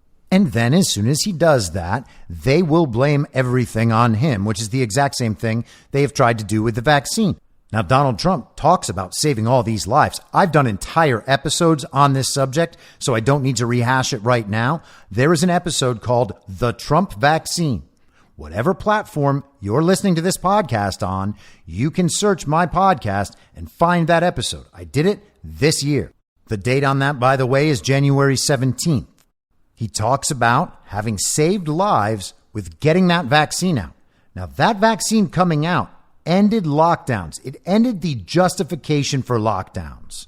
You're welcome to pretend that's not true, but then you would have to explain how those lockdowns would have ended under Joe Biden, the fake president whose legitimacy all of these people supported by claiming that Donald Trump and his supporters were lying about election fraud, something nearly all of them are still doing. And they will claim Joe Biden really did receive 81 million real lawful American votes. Why? How is that possible? Oh, because everybody hated Donald Trump so much, even though Trump's vote total went up 20%. In fact, the size of the electorate rose 20%. And all of that is possible because of mail-in ballots, even though historically mail-in ballots do not increase turnout, certainly not by anywhere close to 20%. And then all of that was made possible by COVID and the COVID narrative and the COVID regime, all of which they supported until they didn't. And when did they stop supporting it? Well, it was sometime after Trump, quote unquote, left office. And Ron DeSantis really started to lead on the subject. They'll bring forth all of their cherry-picked examples of things that Donald Trump did wrong, and they will say, this is representative of what Donald Trump did throughout COVID. as if Donald Trump was participating in implementing the full COVID regime that destroyed the country, and that everyone in the country was forced to go along with all of it by Donald Trump. People weren't complying with all of the different mitigation strategies implemented by the states under guidance from the CDC and other federal agencies that Donald Trump actually cannot control all by himself. None of that is the fault of the complier. It is the fault of Donald Trump, the guy they don't listen to about anything else, the guy that they say is stupid and reckless and incompetent and irresponsible, the guy they do not trust at all. They were listening to him the whole time. That is the complaint. That is the claim they're making, that Donald Trump put all of this in place and they had no choice but to go along with it. They take no responsibility for going along with it, even though they're on the record having supported all of it. It's still Donald Trump's fault, and they think no one can see this because they are the tellers of objective truth, at least around the intellectual kids table, where the conversation exists only in that bubble, and no one from the outside can see what they're doing. The uniparty right loves to be correct relative to the uniparty left, and the uniparty left loves to be correct relative to the uniparty right. And assuming there are only standard issue villagers paying attention to either of them, all that happens is that the villagers choose a side and then repeat the same battle. That is the controlled opposition paradigm as it exists. Both of those sides call all alternate sources of information unreliable, and everyone using those alternate sources of information to guide their beliefs and their decisions, conspiracy theorists. All of those people are irresponsible. Those are the cultists. It's everybody else but them that are crazy. They know they're not crazy because the TV agrees with them and the major news outlets agree with them. The accumulation of very serious intellectuals agrees with them, or some version of what they're saying. They all align on the basic facts and they just interpret things a little differently. But they all exist within that controlled paradigm, that central narrative paradigm. They don't need to be right relative to us. They pretend we don't exist. We're not serious people. We're not very serious intellectuals like they are. We are conspiracy theorists and cultists and idolaters and rubes and idiots and morons. And we're wasting all our money supporting our orange god. But we're not the ones who treat the office of president as though he is some god king. The president is a chief executive of the federal order. The governors make these decisions in the states, and Donald Trump can provide guidance, and there is certain leverage he can exercise as president, and he can choose whether or not to exercise that leverage. But ultimately, the policies implemented in states are not generally under the president's purview. But the DeeSantis Simps and all of the standard issue villagers on the uniparty right who believe that they were in the intellectual vanguard, they want Donald Trump to admit that he was wrong, and they want all his supporters to get mad at him for the same things they're mad at him for, believing that once his supporters admit, oh yeah, Donald Trump really screwed that one up, that they will all realize these people, oh, they've been right the whole time. Donald Trump really is as bad as they say. But nope, that's not going to work. And the people outside of the intellectual kids table are not going to roll over and pretend that all of these people are on the same level when it comes to the response to COVID. They're not on the same level. Those people went along with everything. We're not just going to pretend there's some parity there. Someone who worked from home and wore masks and got vaccinated is not on par with me when it comes to the understanding of COVID. And all of those people were anti-Trump the whole time, in the same way that Steve Deace was anti-Trump back in 2015 and 2016. Sure, they're down to hide it, and they'll say nice things every now and then, but the truth is the truth, and everybody knows where these people stood. They were anti-Trump during COVID, which meant they were supporting the regime during COVID. Them reversing their position on that a year later does not make them leaders, and it does not mean they were right about COVID. We're being told to respect the judgment of people who will go out and tell you that they took a toxic experimental substance into their body that can't protect them from a disease that can't kill them so they could travel. These are the people whose judgment we are supposed to bow down to. That is not going to happen. Now, many of these people believe they got tricked by the government, and they did. And they believe that part of what tricked them was Donald Trump and his response. And I have at least some sympathy for that, because it sucks to get tricked. But the problem is they're still succumbing to the same trick, the biggest trick, that Donald Trump is their true enemy. They still think that Donald Trump is exactly who the media portrays him to be. They're still tricked about that. And they cannot let that go, even in the face of all of this. The fact that they have gotten provably tricked and know they got provably tricked. But they think Donald Trump went along with it, and Donald Trump is going to trick them again, so they cannot support Donald Trump no matter what. They know that the government will trick them, and they will not be tricked again.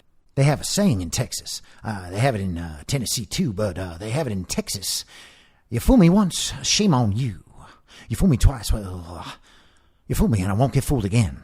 That was George W. Bush with maybe a little bit of a Elvis in there. But here's the thing.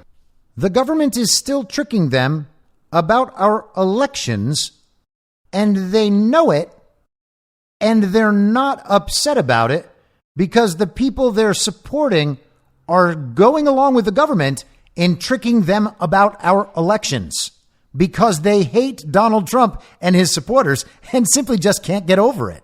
We are being told that we are cultists and idolaters by people who are in a hate movement. They will not change their mind to the right position that they know is right, because that would mean that the no-no people have been right the whole time about all of it. And that is not something they're prepared to deal with, because they are the really smart people around the intellectual kids table. As long as you reduce the set of people until it is small enough that it excludes all Trump supporters and everyone outside of the intellectual kids table, well, then these people are geniuses and they would never get tricked. Except about that election fraud thing that they are absolutely still tricked by. They believe the government. They believe the media. And they have to. They're committed to that position because if they accept the truth of our elections, then they have to accept that Trump won by a lot, which means that the electorate is not 50-50 and doesn't look anything like they're told it looks, and that their support of an anti-Trump candidate is complicit in the usurpation of this nation and complicit in that treason. And they can't do that. So instead, they decide that the government is not tricking them this time. And in fact, it wasn't really the government that tricked them last time. It was Donald Trump. Because everyone in the government, Donald Trump is now responsible for all of them. The deep state, the administrative state, the bureaucratic state, all Republicans and Democrats in the House and in the Senate and in local governments. All of them were actually doing the bidding of the God King Donald Trump, even though all of those people in the Uniparty hate Donald Trump and were trying intentionally to destroy him throughout the entire period of COVID, the entire period where Donald Trump was president, this entire time since he came down the escalator in 2015. All of the Uniparty was doing Donald Trump's bidding. Therefore, everything that happened in government is Donald Trump's fault. And all of these people complied with all of it because they had no choice, because God King Donald Trump told them to. And they still believe all the things the media and this Uniparty apparatus tells them, because it wasn't the Uniparty who tricked them. It was Donald Trump. So let's check in with Dave Rubin, one of the dumbest and least funny guys to ever have a platform this size. The guy has no original thoughts. He adopts the opinions of his guests all the time. He wrote a book called Burn This Book, as if he is out there speaking dangerous truths. He basically talked his way into being counted as part of the intellectual dark web, that collection of dorks and morons that the New York Times' Bari Weiss named the intellectual renegades. The newspaper the paper of record of the regime, decided who society's intellectual renegades were, and everyone just went along with it. Were any of them right about Trump? No. COVID? No. Election fraud? No. Ukraine? No. What did they get right? Well, they got a bunch of things right relative to the woke Marxist left around the intellectual kids table, and that is the extent of it. If you are addicted to the central narrative, if you are a worshiper of the authoritative source, then they are in fact geniuses. Dave Rubin toured the country with Jordan Peterson opening up for him, doing stand-up comedy. And as someone who has seen Jordan Peterson live, with Dave Rubin opening, his stand-up comedy consisted of him repeating Jordan Peterson's lines in a way that made it sound like he was slamming the left by doing so. Oh, lobster jokes again. Very, very funny. I listened to Dave Rubin's show for a few years, between like 2014 and 2016, 2017. I never heard him say a single funny thing. I also never heard him have a single original intelligent thought. Not once. I listened to his show only for his guests, and even that became impossible eventually because he is so boring and so dumb and so unoriginal and so unfunny. But somehow he still has a platform, and in the wake of the Megyn Kelly interview, his reaction to the COVID stuff became widely shared as the Simps were grunting and pounding their chest and rattling the bars of their cage. And so let's listen to it. But before we get started, it's actually interesting that Dave Rubin, at the start of this episode, where he discusses some very short clips of that long segment on COVID, Rubin begins by apologizing to some health minister of Canada who he had misgendered. I'm not joking. That is literally how his episode starts. The full-fledged DeeSantis simp, Dave Rubin, is apologizing for a misgendering, while his fellow simps are pretending that Donald Trump doesn't know who has the wee-wees and who has the hoo-has. Start with some of the clips of Donald Trump sitting down with Megyn Kelly, because they're pretty messy for Donald Trump. I think I can objectively, I'm going to try to do this as, what's that? Oop, our computer freaked out. I'm going to try to do this as objectively as possible, but these are not good for Donald Trump. So they did a whole bunch on COVID and Fauci and the reaction to COVID and all that and warp speed. Here is Trump admitting that his administration did give Fauci a presidential commendation, but kind of backtracking it at the same time. Take a look. For years, you've been saying that the reason you didn't fire Anthony Fauci was because he'd been there for a long time, that you would have taken heat, that it would have created a firestorm, quoting your words. Then for the first time in May... I also said I didn't listen to him too much. I'm getting there. But then in May, you started saying, well, he's a civil servant, so I couldn't technically. The truth is, though, not only did you not fire Fauci, who is loathed by many, millions of Republicans in particular, but also some Democrats. By the way... You made him a star. You made him a star. This is the criticism of you, that you made him the face of the White House coronavirus task You think so? force, that he was at every presser, that he was running herd for the administration on COVID, and that you actually gave him a presidential commendation before you left office. Wouldn't you like a do-over on that? I don't know who gave him the commendation. I really don't know who gave him the commendation. Presidential commendation. One went out from Mark Somebody Miller, probably handed him a commendation. But let me just tell you about Fauci. Fauci was very important in the Biden administration, much less important. If you know, he didn't want to stop China. He wanted to let everyone come in from China. I stopped it. I overrode it. I overrode many of the things he did. He was much less important to me. Now, with that all being said, he's been there for years. He was respected. He lost a lot of the respect because of COVID, but he was respected. Okay, first off, I don't want to do the Monday morning quarterback thing, and I think you guys know I've tried to be fair in that everyone gets a sort of certain leash when it comes to COVID and what those first few weeks and even, let's say, a month was like. But the truth is that he did hand the reins over to Fauci, and we've played it many times. You've seen it, so we're not going to play it again. He was even running re-election, 2020 re-election ads of him praising Fauci and Fauci praising him. Also, to kind of pretend that you don't know that you gave him the commendation or someone gave it to him on the way out, it's like, does the buck stop with you? Are you the president? Also, this thing, I didn't listen to him too much. Again, you were running ads saying how great he was and him saying how great you were. And even in the ads, Fauci saying, oh, he didn't stop me and he would always listen to me, et cetera, et cetera. All right, so let's stop there. But I will play the full Dave Rubin segment, just to be clear. Dave Rubin has said to his audience that he is going to be objective. Everything he says after that is the objective truth. Dave Rubin does not hate Donald Trump or his supporters.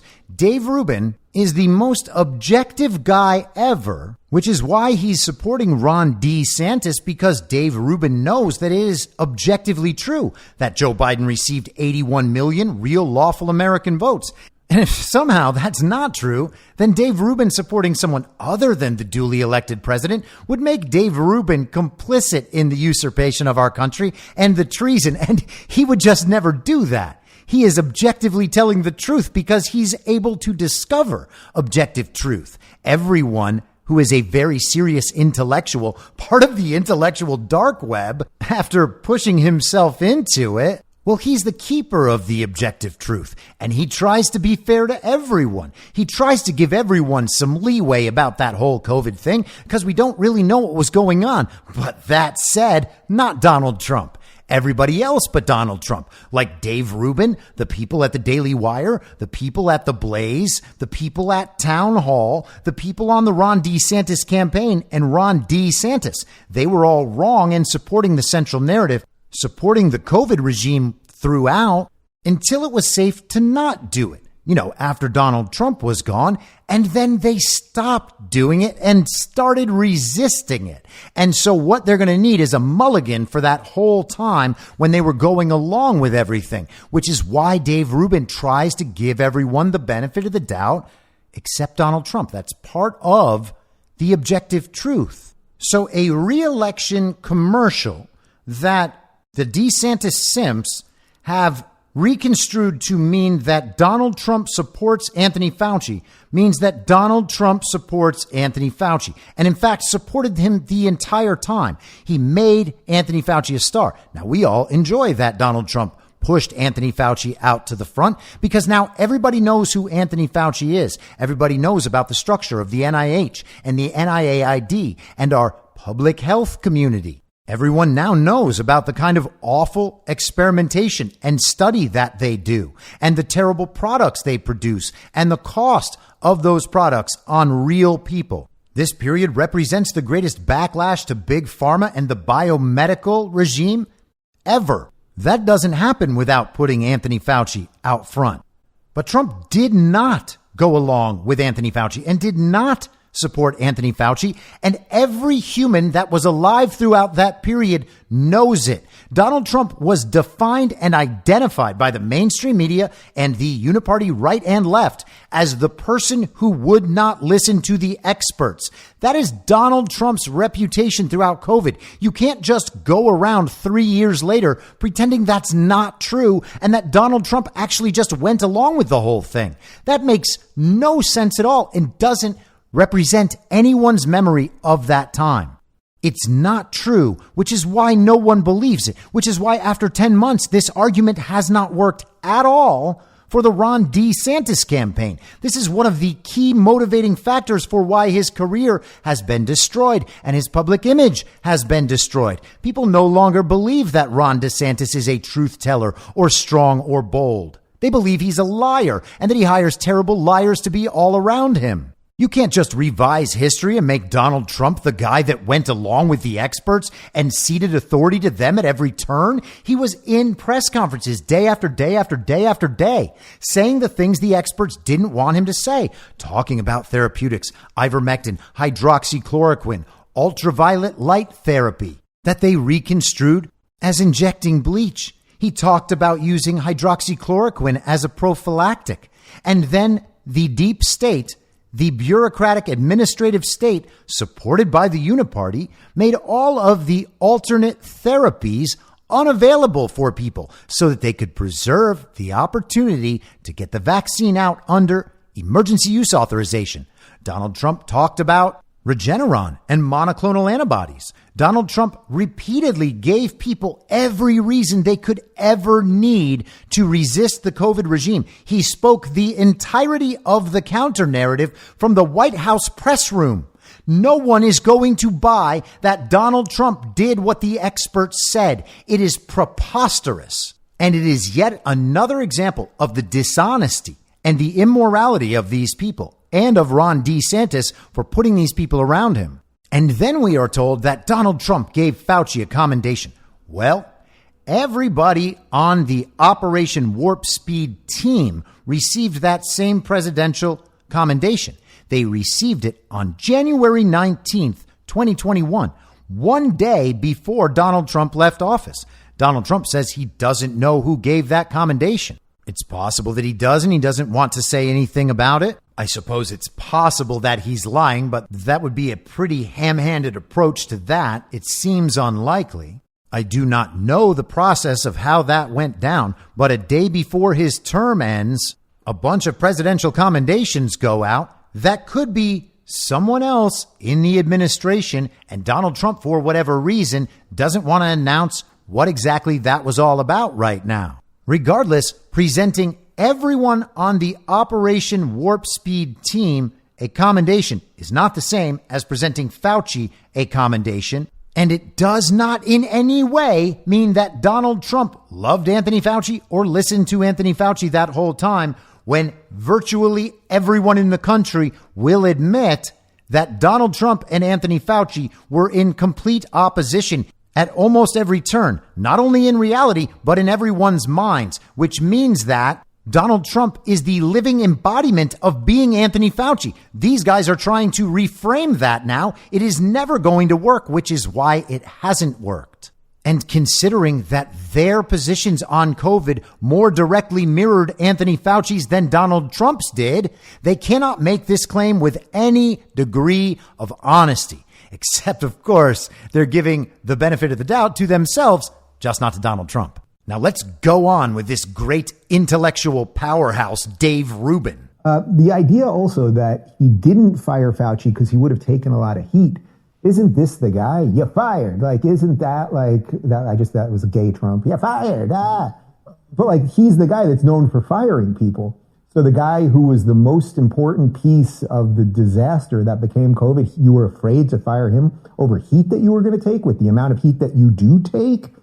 So none of it really kind of works. He's also, the hair's looking a little nuts, like he's kind of looking a little crazy. But it continued on COVID. This is the brand of analysis we get from these morons. Oh, isn't he the guy that says you're fired? You're fired? Ha ha ha ha. Oh, I've made this joke 2,000 times now. Oh, yeah, it's so much funnier now, Dave. What a voice you did. You do voices? Hey, Dave, I do voices sometimes myself. I just don't generally expect them to substitute in for the substance of an actual argument. Could Donald Trump fire Anthony Fauci during that time? Nope, probably not. And what would have happened if he did? Everyone from the uniparty left and the uniparty right would have taken it and communicated it to the public as an affront to science. Would Anthony Fauci have stopped going out on television? Which is what Anthony Fauci's biggest impact was? No, he would not have stopped doing that. Would people have tried to impeach Donald Trump? Yeah, for sure they would have. I think there is an extraordinarily high likelihood that we will hear very specific reasons for why Donald Trump did not and could not fire Anthony Fauci. It doesn't matter if he was the guy that fired people on The Apprentice. But Dave Rubin thinks it does, and for sure his audience goes right along with it because they are smart enough to still be listening to Dave Rubin. Dave Rubin's conclusion is, oh, that doesn't really fly. Yeah, you were the guy on The Apprentice. I just don't think that I can accept any explanation that you might have or that might exist within our laws that would prevent you from firing Anthony Fauci. Not when you were the guy on that reality show. I just don't buy it. Plus also, his hair is, his hair. It's looking a little, I don't know, but it's got to have something to do with firing Fauci. But hey, wait, also, the buck for firing Anthony Fauci stops with Donald Trump, and so does the buck for the commendation of Anthony Fauci. Those things happened under Donald Trump's administration. Donald Trump is a presidential god king. He could have made all of it perfect, and he didn't. Therefore, he's a terrible president, even though life was great under him and we had no wars and a booming economy until the China virus came. And did Donald Trump still win that election? Yes, he sure did, because the American people understood what was going on. But not people like Dave Rubin, not people in the uniparty right and left, not the standard issue villagers. And even the ones that do, they decided they didn't care about the usurpation of a country. Not a big deal. Not when we can get rid of Donald Trump. Not when we can get the adults back in the room.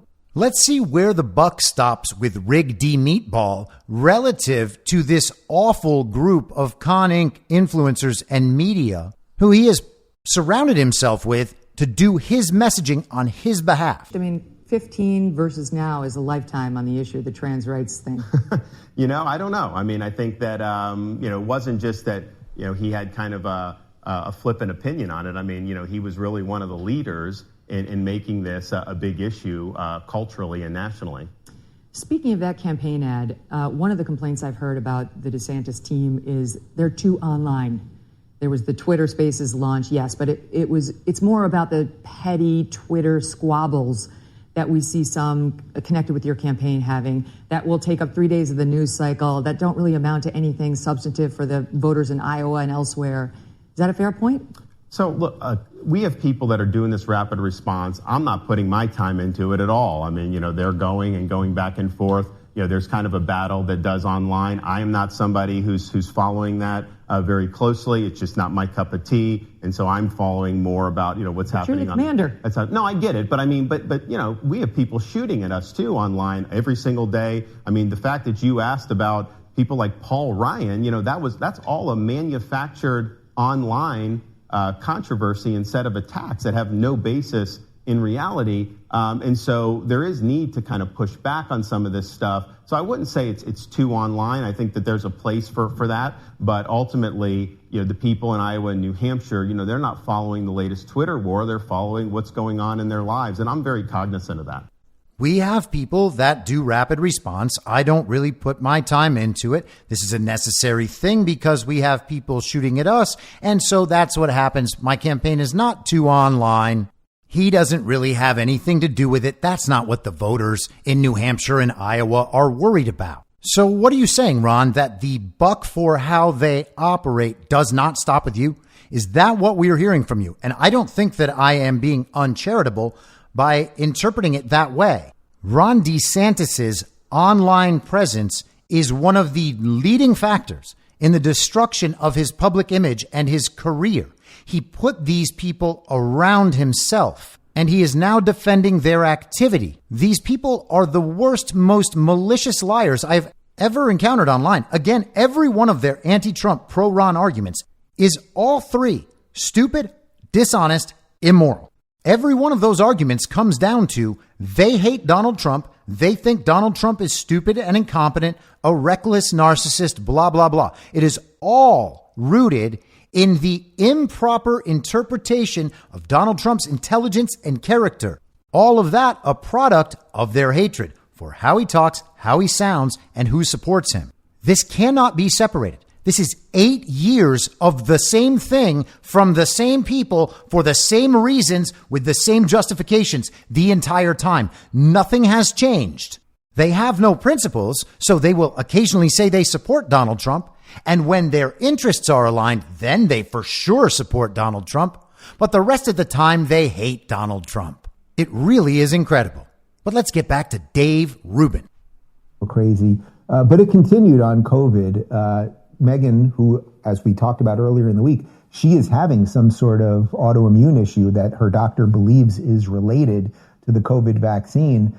So they talked a bit about mRNA COVID shots and if there's any regret related to all that. But I have people on the other side, not my side, although probably there's some on my side too. They said, you saved 100 million people because I got it done in 9 months as opposed to 5 years to 12 years. A lot of people... You're proud of it. No, I'm not proud of it. I'm saying what Democrats think. Democrats... I get it. I mean, and I'm not somebody who denies some of the good that the vaccines did. I lived through that too. But of course, a lot of people have been vaccine injured. And that's one of the questions. Those people are mad that they were rushed through and that they can't sue. Well, I never gave mandates, and people have to make up their own, make their own decision. As far as I'm concerned, now some places had mandates, very strong mandates, largely Democrat governors and probably some Republicans, et cetera, et cetera. But there are Democrats that say, why aren't you talking about that? It's one of they really believe strongly. One said, you saved, and this is very smart people, they said, you saved 100 million people worldwide. In 1917, it could have been as much as 100 million. It ended the First World War because all the soldiers were dying of this horrible disease of 1917.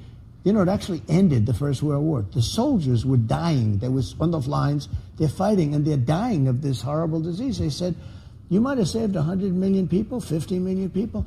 Why aren't you talking about it? I said, I'm not talking about it. I never got, I think, the credit that I deserve on COVID.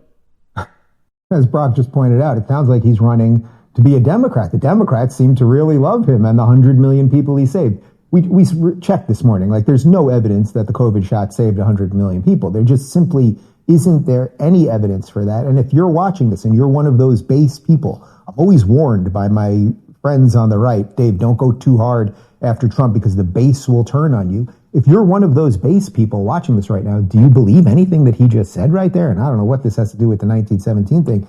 And this idea that the 100 million, again, the 100 million, I saved 100 million lives. And she says, are you proud of that? And he says, no, I'm not proud of it. So it's like there's just so much confusion and conflation there. And all he has to do to get out of this, and he still could do it, Trump, I'm giving you a tip right now. All you have to do to get out of this is admit you were wrong about a bunch of things. Admit you got bamboozled by Fauci and the NIH and the CDC and everything else. But he seems unable to do it. Now, I get it, and I saw it on Twitter this morning when I tweeted out some of these clips. Some people say, well, I don't care anyway. There's nothing you could say, Dave. No, you can't say anything. We're still voting for him. Okay, so be it. I'm still going to tell you what I think. So Dave Rubin, winner, genius, is advising Donald Trump on what Donald Trump should do. In the primary race, Donald Trump is winning by more than 50 points against the guy Dave Rubin himself has participated in destroying. Dave Rubin's tactics have ended Ron DeSantis' career, and he is suggesting that Donald Trump should listen to him about how to communicate on COVID. Now, obviously, Dave Rubin does not know anything about 1917, but what an interesting historical period that is. And if you would like to inform yourself about it, the best place to go is prussiagate.substack.com and read their sub-series called Not Since 1917. Donald Trump mentions that for a very particular reason. He called COVID, in quotes, the invisible enemy. And there is a very interesting interpretation of what he meant featured in the pages of Prussiagate in that subseries, Not Since 1917. You can also just type Not Since 1917, Prussiagate, P. Gunnels into Rumble and listen to Patrick read it to you. I would suggest everybody goes ahead and does that. Now, Dave Rubin is upset that Donald Trump is claiming to have saved 100 million lives as a result of the release of that vaccine. Now, the vaccine wasn't supposed to come for 5 years or 12 years. Donald Trump says it, and he says it often. And how many more years of lockdown should we expect it would take to kill 100 million people? Probably not any more years. In the summer of 2020, it was reported by mainstream outlets that COVID lockdowns had pushed 200 million people in the world into extreme poverty, which is one tiny step up from death. How much longer would it take for 100 million lives to end worldwide without the easing of lockdowns, particularly in the West, particularly in the United States? There are also a wide range of other geopolitical concerns that happen to be real, whether or not we know the exact details and machinations. Donald Trump again and again called himself a wartime president. He said the virus came from China. He said it came from the lab. What does that mean? The global regime was trying to use COVID to get rid of Trump. I don't think anybody would even dispute that. But we are supposed to pretend that the interpretation derived from the central narrative, from the mainstream media, is the interpretation on which we can judge all of these other effects and events. And of course, people like Dave Rubin go along with this because Dave Rubin is a moron. And then, of course, he does another voice. Oh, what a good point he made. Donald Trump supporters are not going to accept these nonsense answers from clowns like Dave Rubin and are still going to vote for Donald Trump anyway. Why? Because the COVID response is no longer the most important issue, not by a long shot.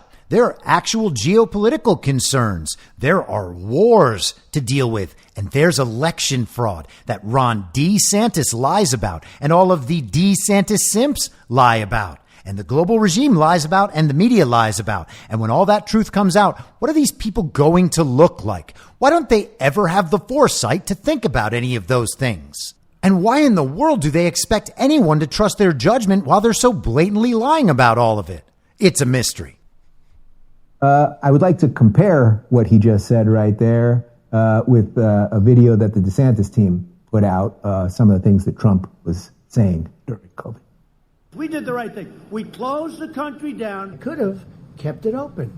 And I could have done what some countries are doing. I had to shut it down, and we did the right thing. I thought of keeping it open. And we did just the right thing. We closed it down. And a group of very smart people walk in and say, sir, we have to close it.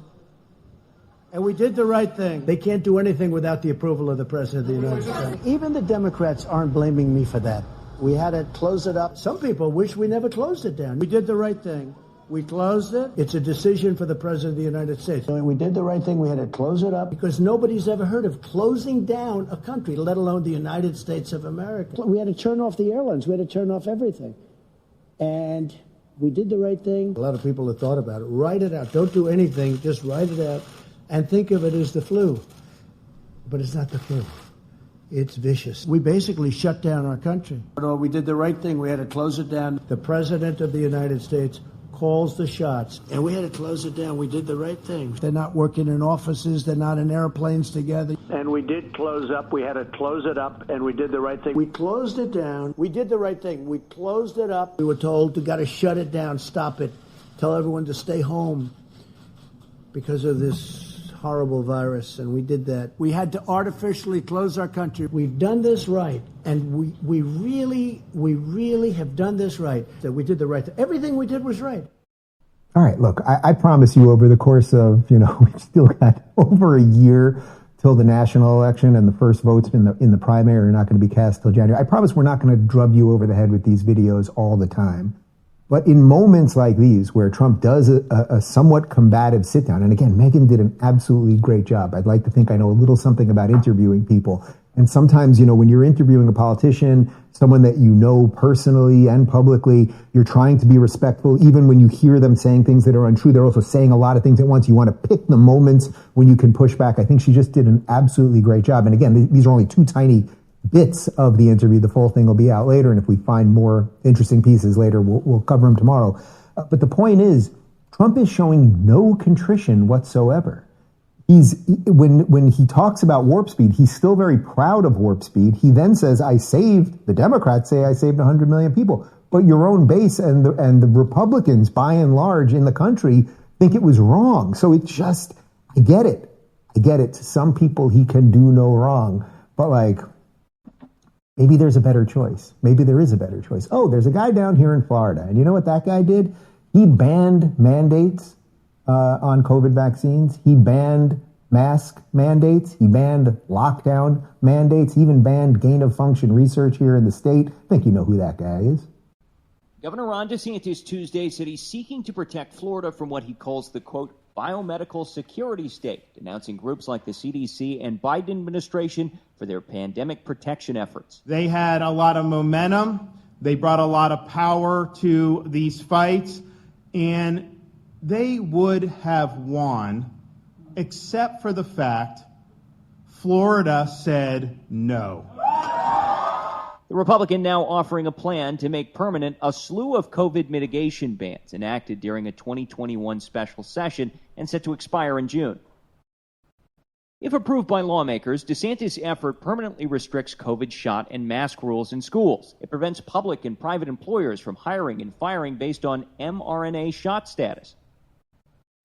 Plus, it prohibits vaccine passports and will aim to shield Florida physicians from censure for speech of unpopular medical opinions. We need to lead with this by making all of these protections permanent in Florida statute, which we are going to do in the upcoming legislative session. You know how I often say on the show, it doesn't have to be this way. Like this endless fight that we're in, the slow descent to hell, the questioning of things that we know don't need to be questioned anymore, right? It doesn't have to be this way. And guess what? In Florida, it isn't that way anymore. As we've seen in the last couple of weeks, as the fall has rolled in and Whoopi has COVID and Whoopi has COVID and Dr. Jill Biden has COVID and she's a doctor, for God's sakes. As they roll out COVID again and they tell you there's another variant and everything else, every single state in the union, except for Florida, can still be locked down, can still kick you out of school, can still shut you out of your business, et cetera, et cetera. So it doesn't have to be this way when you have proper leadership that then does the right thing. And you have to think, okay, now it's 3 years from now and Donald Trump is president. And they bring in super COVID or whatever it is, or the climate emergency that's happening, it's to the gamma rays outside, whatever it is, would he get bamboozled by the machine all over again? I think he would, because he's showing no contrition about what he did last time, except it won't happen here in Florida. So unless you're watching this in Florida, just know that wherever you live in the United States, maybe if you're in Sweden, they're not going to lock you down because they didn't do it last time. He used to criticize Sweden for that, right? Trump, that is. You have to know that they can do it to you all over again. So just a couple more clips contrasting the sort of confusion and lack of contrition of Trump with the functional competency of DeSantis. DeSantis went on Hannity last night. Okay, so Dave Rubin then begins his Ron DeSantis celebration ceremony. Now, you got to love that clip that he played of Donald Trump talking about lockdowns. Now, almost every statement that Donald Trump made during that little montage was about shutting the country down to travel from China. That people actually did say saved a lot of lives and should have absolutely happened. I don't think anybody would go back and question that decision, although people were questioning it at the time, including people who are now pretending that Donald Trump was following the regime narrative all the time. Dave Rubin is upset that Donald Trump says that Democrats say he saved a lot of lives and did good things with the vaccine. Donald Trump is allowed to say what Democrats say. That doesn't mean that he agrees with what they're saying. He's saying some people out in the country actually make the case that what I did was exactly right about XYZ. That's not him making the case. He's saying, and has said many times and still says in the present tense, I'm the president of all Americans. The role of president is not to consistently own the libs or to punish the libs, no matter how much people of the Daily Wire Dave Rubin, Steve Deace brand would love him too. The goal as president is not to just make the other side hate you. We actually have a fake president right now whose entire quote unquote presidency is about attacking his political opponents and prosecuting his political opponents and censoring his political opponents and calling them names and saying that they're stupid and evil. And that's not so good for the country, is it? But that is what all of these people of this ilk are trying to get Donald Trump to do. They say that if Donald Trump doesn't do that, then it's because he's actually not conservative enough. He's trying to be a Democrat because he was always a Democrat before. And to hammer Dave Rubin's point home, Rubin justifies all of this by saying, imagine 3 years from now, Donald Trump's second term, and there's another pandemic. Would Donald Trump get bamboozled by the regime again? Wait, you mean like you did, or like Ben Shapiro did, or like Mike Cernovich did, or like the Blaze guys did? Which bamboozlement are you talking about? Oh, Donald Trump got bamboozled. The one who actually knows what the big picture looks like and was ahead of it the whole time and communicating it to the American public the whole time so that we knew and we didn't get bamboozled. That guy's going to get bamboozled and not you degenerate morons who can't even figure out that elections are stolen in broad daylight and that maybe that is more important than talking about wee-wees and hoo-ha's? He's going to get bamboozled on some hypothetical repetition of a new pandemic that no one's going to fall for? Donald Trump's going to get bamboozled?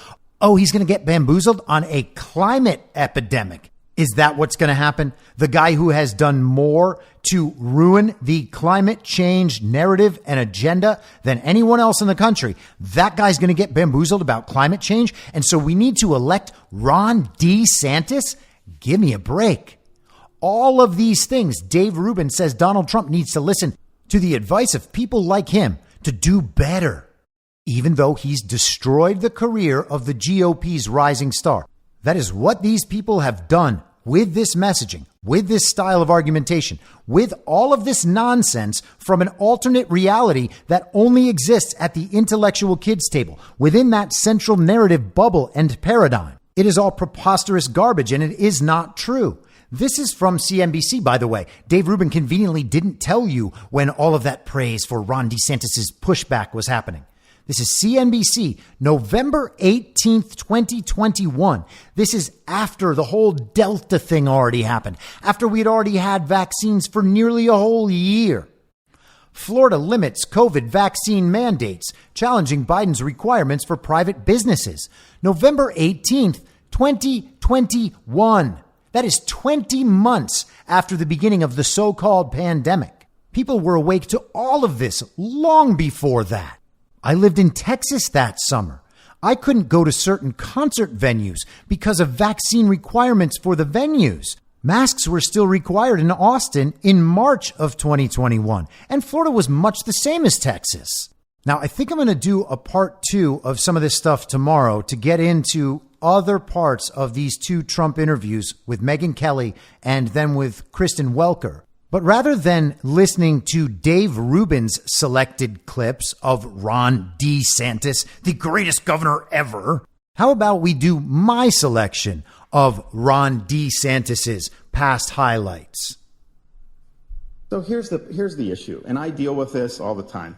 In Washington, in the country, Trump has almost the entire media against him. Fake news day after day after day. He's got the entire Democratic Party after him. He's got the lobbyists after him. He's got the bureaucracy after him. And he's got some Republicans who come after him to kneecap him. And so he is under an attack like no president has faced, and he is standing tall for us. He is working hard. So the last thing I want to do is go out there and lob hand grenades at the president. I think we need to support the president, understand what he's up against, and understand he's facing opposition unlike any other president we've seen.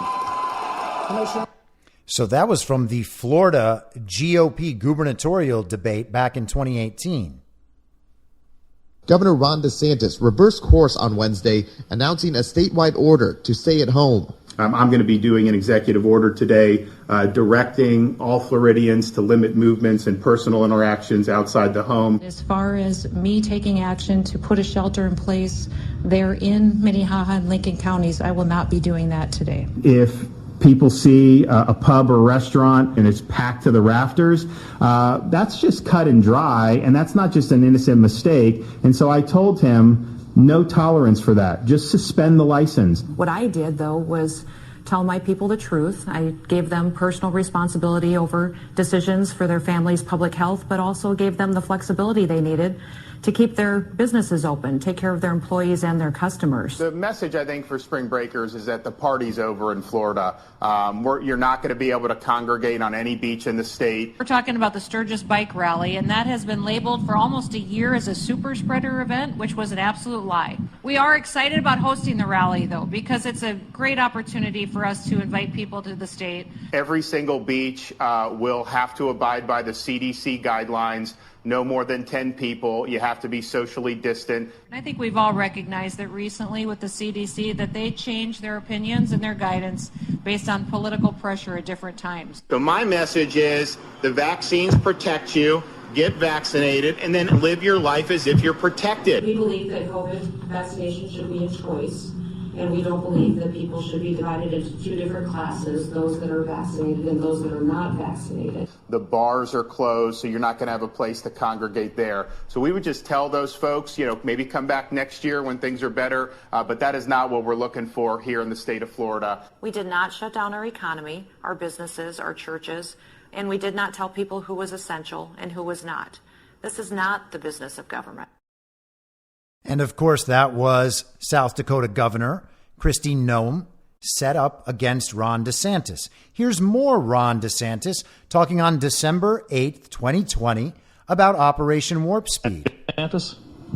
Yeah, sure. Well, first of all, this is, I would always tell my folks, we hope we get a vaccine, but you should definitely not count on it because it's ambitious. It hasn't happened before. So the fact that it is, that's a great testament to Operation Warp Speed and all the work that so many people have done. So we couldn't, as soon as the Pfizer news came out, I flew up and met with you on Warp Speed, and I told my folks, we already been planning for it, but I was like, we got a better sense of the timeline. Let's make sure that we're leading from the front. We really wanted to embrace this. I know other governors have said this may not be good. We view it as a good thing. And if you look at what we can do with nursing homes, we could have every resident of nursing home and long-term care facility vaccinated in the month of December. I mean, that's within our grasp right now in the United States. In the state of Florida, we have 4,000 facilities. We're working with CVS Walgreens to be able to do that. It's for saving lives. We need to get them back to normal. And getting them back to normal is going to mean so much to those residents and their families. And I'm thrilled that we're really on the doorstep there. I think in terms of the most at-risk population, we'll be able to target first, and then simultaneously the kind of the high contact, which would have the most impact on our healthcare system.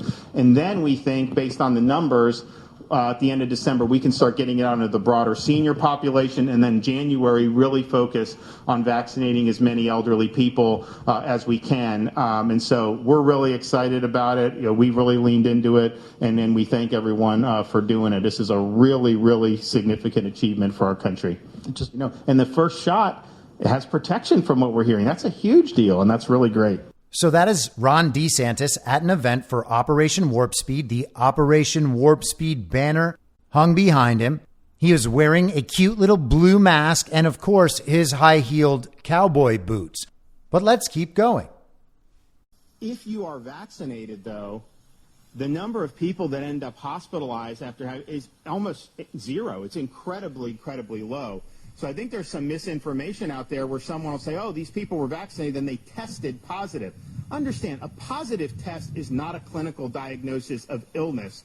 And so if you're vaccinated and you test positive but you don't get sick, well, the name of the game is to keep people out of the hospital. And I think that the folks that have done that, and we're proud of our Seniors First strategy, we've done about 85% of our seniors in Florida have gotten shots. I think the data is increasingly clear that if you have been vaccinated or if you've recovered from COVID, because you are immune in that respect too, the chance of you being hospitalized or dying is very, very low. We have 3 vaccines available. Any adult can get it at pharmacies, health departments, you name it. Very easy to get, very quick process, and that's available. So that's July 20th, 2021. On the vaccines, when we rolled them out, I would recite every single stop we did. The Pfizer data, I'd recite the Moderna data. When J&J came out, I would do the J&J. I remember the media saying J&J wasn't as effective. And I looked at it, I said, wait a minute, it's very effective at preventing hospitalization and death, which is really the most important. And actually, J&J's held up pretty well against the Delta variant. I was critical when they pulled back the J&J, because my view was you should just provide the information. If there were certain segments of the population that were more at risk, just provide that. But I think when they dialed that back, I think that really caused some vaccine hesitancy.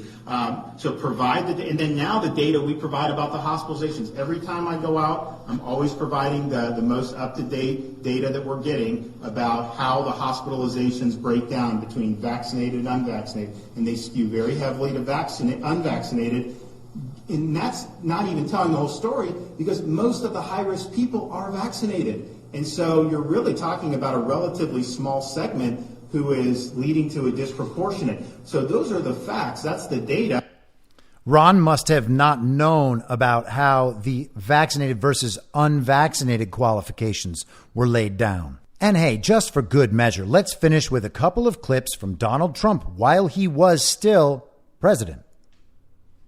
He should not have to. If you get COVID or whatever you want to call it, plenty of names, Wuhan virus, the China virus, you could call it we got plenty of names. But when you get it, you shouldn't have to be forced. They want to force people who have had it to have the vaccine. When in actuality, when you have it, you don't need the vaccine. You become immune, so they say, and it's rare natural that you immunity. Get it twice. It is a natural immunity. Why are they forcing people to take the vaccine? Remember this, the drug companies make a lot of money, and they like it. I don't know who else wants it or likes it, but when you get it, you don't have to take the vaccine. The director of the CDC said the protests against stay-at-home orders are not helpful. You've encouraged some of these protests. What are your thoughts on the CDC director saying that these protests are not a good Well, people, look, it's not a question of helpful or not. People want to get back to work. And I've watched some of the protests, not in great detail, but I've seen that, and they're separated. There's a lot of space in between. I mean, they're watching, believe it or not, they're doing social distancing, if you can believe it. And they are, and they're protesting, but the groups I've seen have been very much spread out. So I think that's good. Look, people, they want to get back to work. They got to make a living. They have to take care of their family. They don't want to do this. It's, unfortunate, maybe one way or the other. Both are unfortunate. So that was Donald Trump discouraging the use of the vaccine if you had been infected. And then Donald Trump supporting and defending the anti-lockdown protests from the press room in the White House. But we're still supposed to believe Steve Deace, Matt Walsh, and Dave Rubin while they lie to our faces and try to revise history and try to pretend that they were the intellectual vanguard, that they were the vanguard of the COVID resistance. Nothing could be further from the truth. That was Donald Trump and Donald Trump supporters doing that work. If all of us waited on all of them, we would still be locked down today, and they would be wondering why that happened. They would be wondering why we couldn't get that vaccine out. And they would say everybody knows we cannot ease these lockdowns until the vaccine comes out. These people are liars. These people are morons. These people are frauds. And truth be told, at this point, what are you supposed to say other than these people are evil? They are right now lying to you about a pandemic, and they're doing all of this to cover up the fact that they already lied to you about stolen elections. I'll be back tomorrow at the same reasonable time on the same reasonable podcast network. I don't have a network. Masks and lockdowns don't work. They lied to you about a pandemic, and Joe Biden will never be president. In my mind, that's the end game. If you're listening to this episode for free, you can support me and support the show and the work I do by signing up for a paid subscription at imyourmoderator.substack.com. You can do so for as low as $50 a year or $5 a month. Comes out to under $0.25 per episode, and you'll blast right through the paywall for all of the writing. The merch store is www.cancelcouture.com, and you can find everything else by heading to Linktree. Linktree.com/I'mYourModerator. And I'll see you soon out on the range.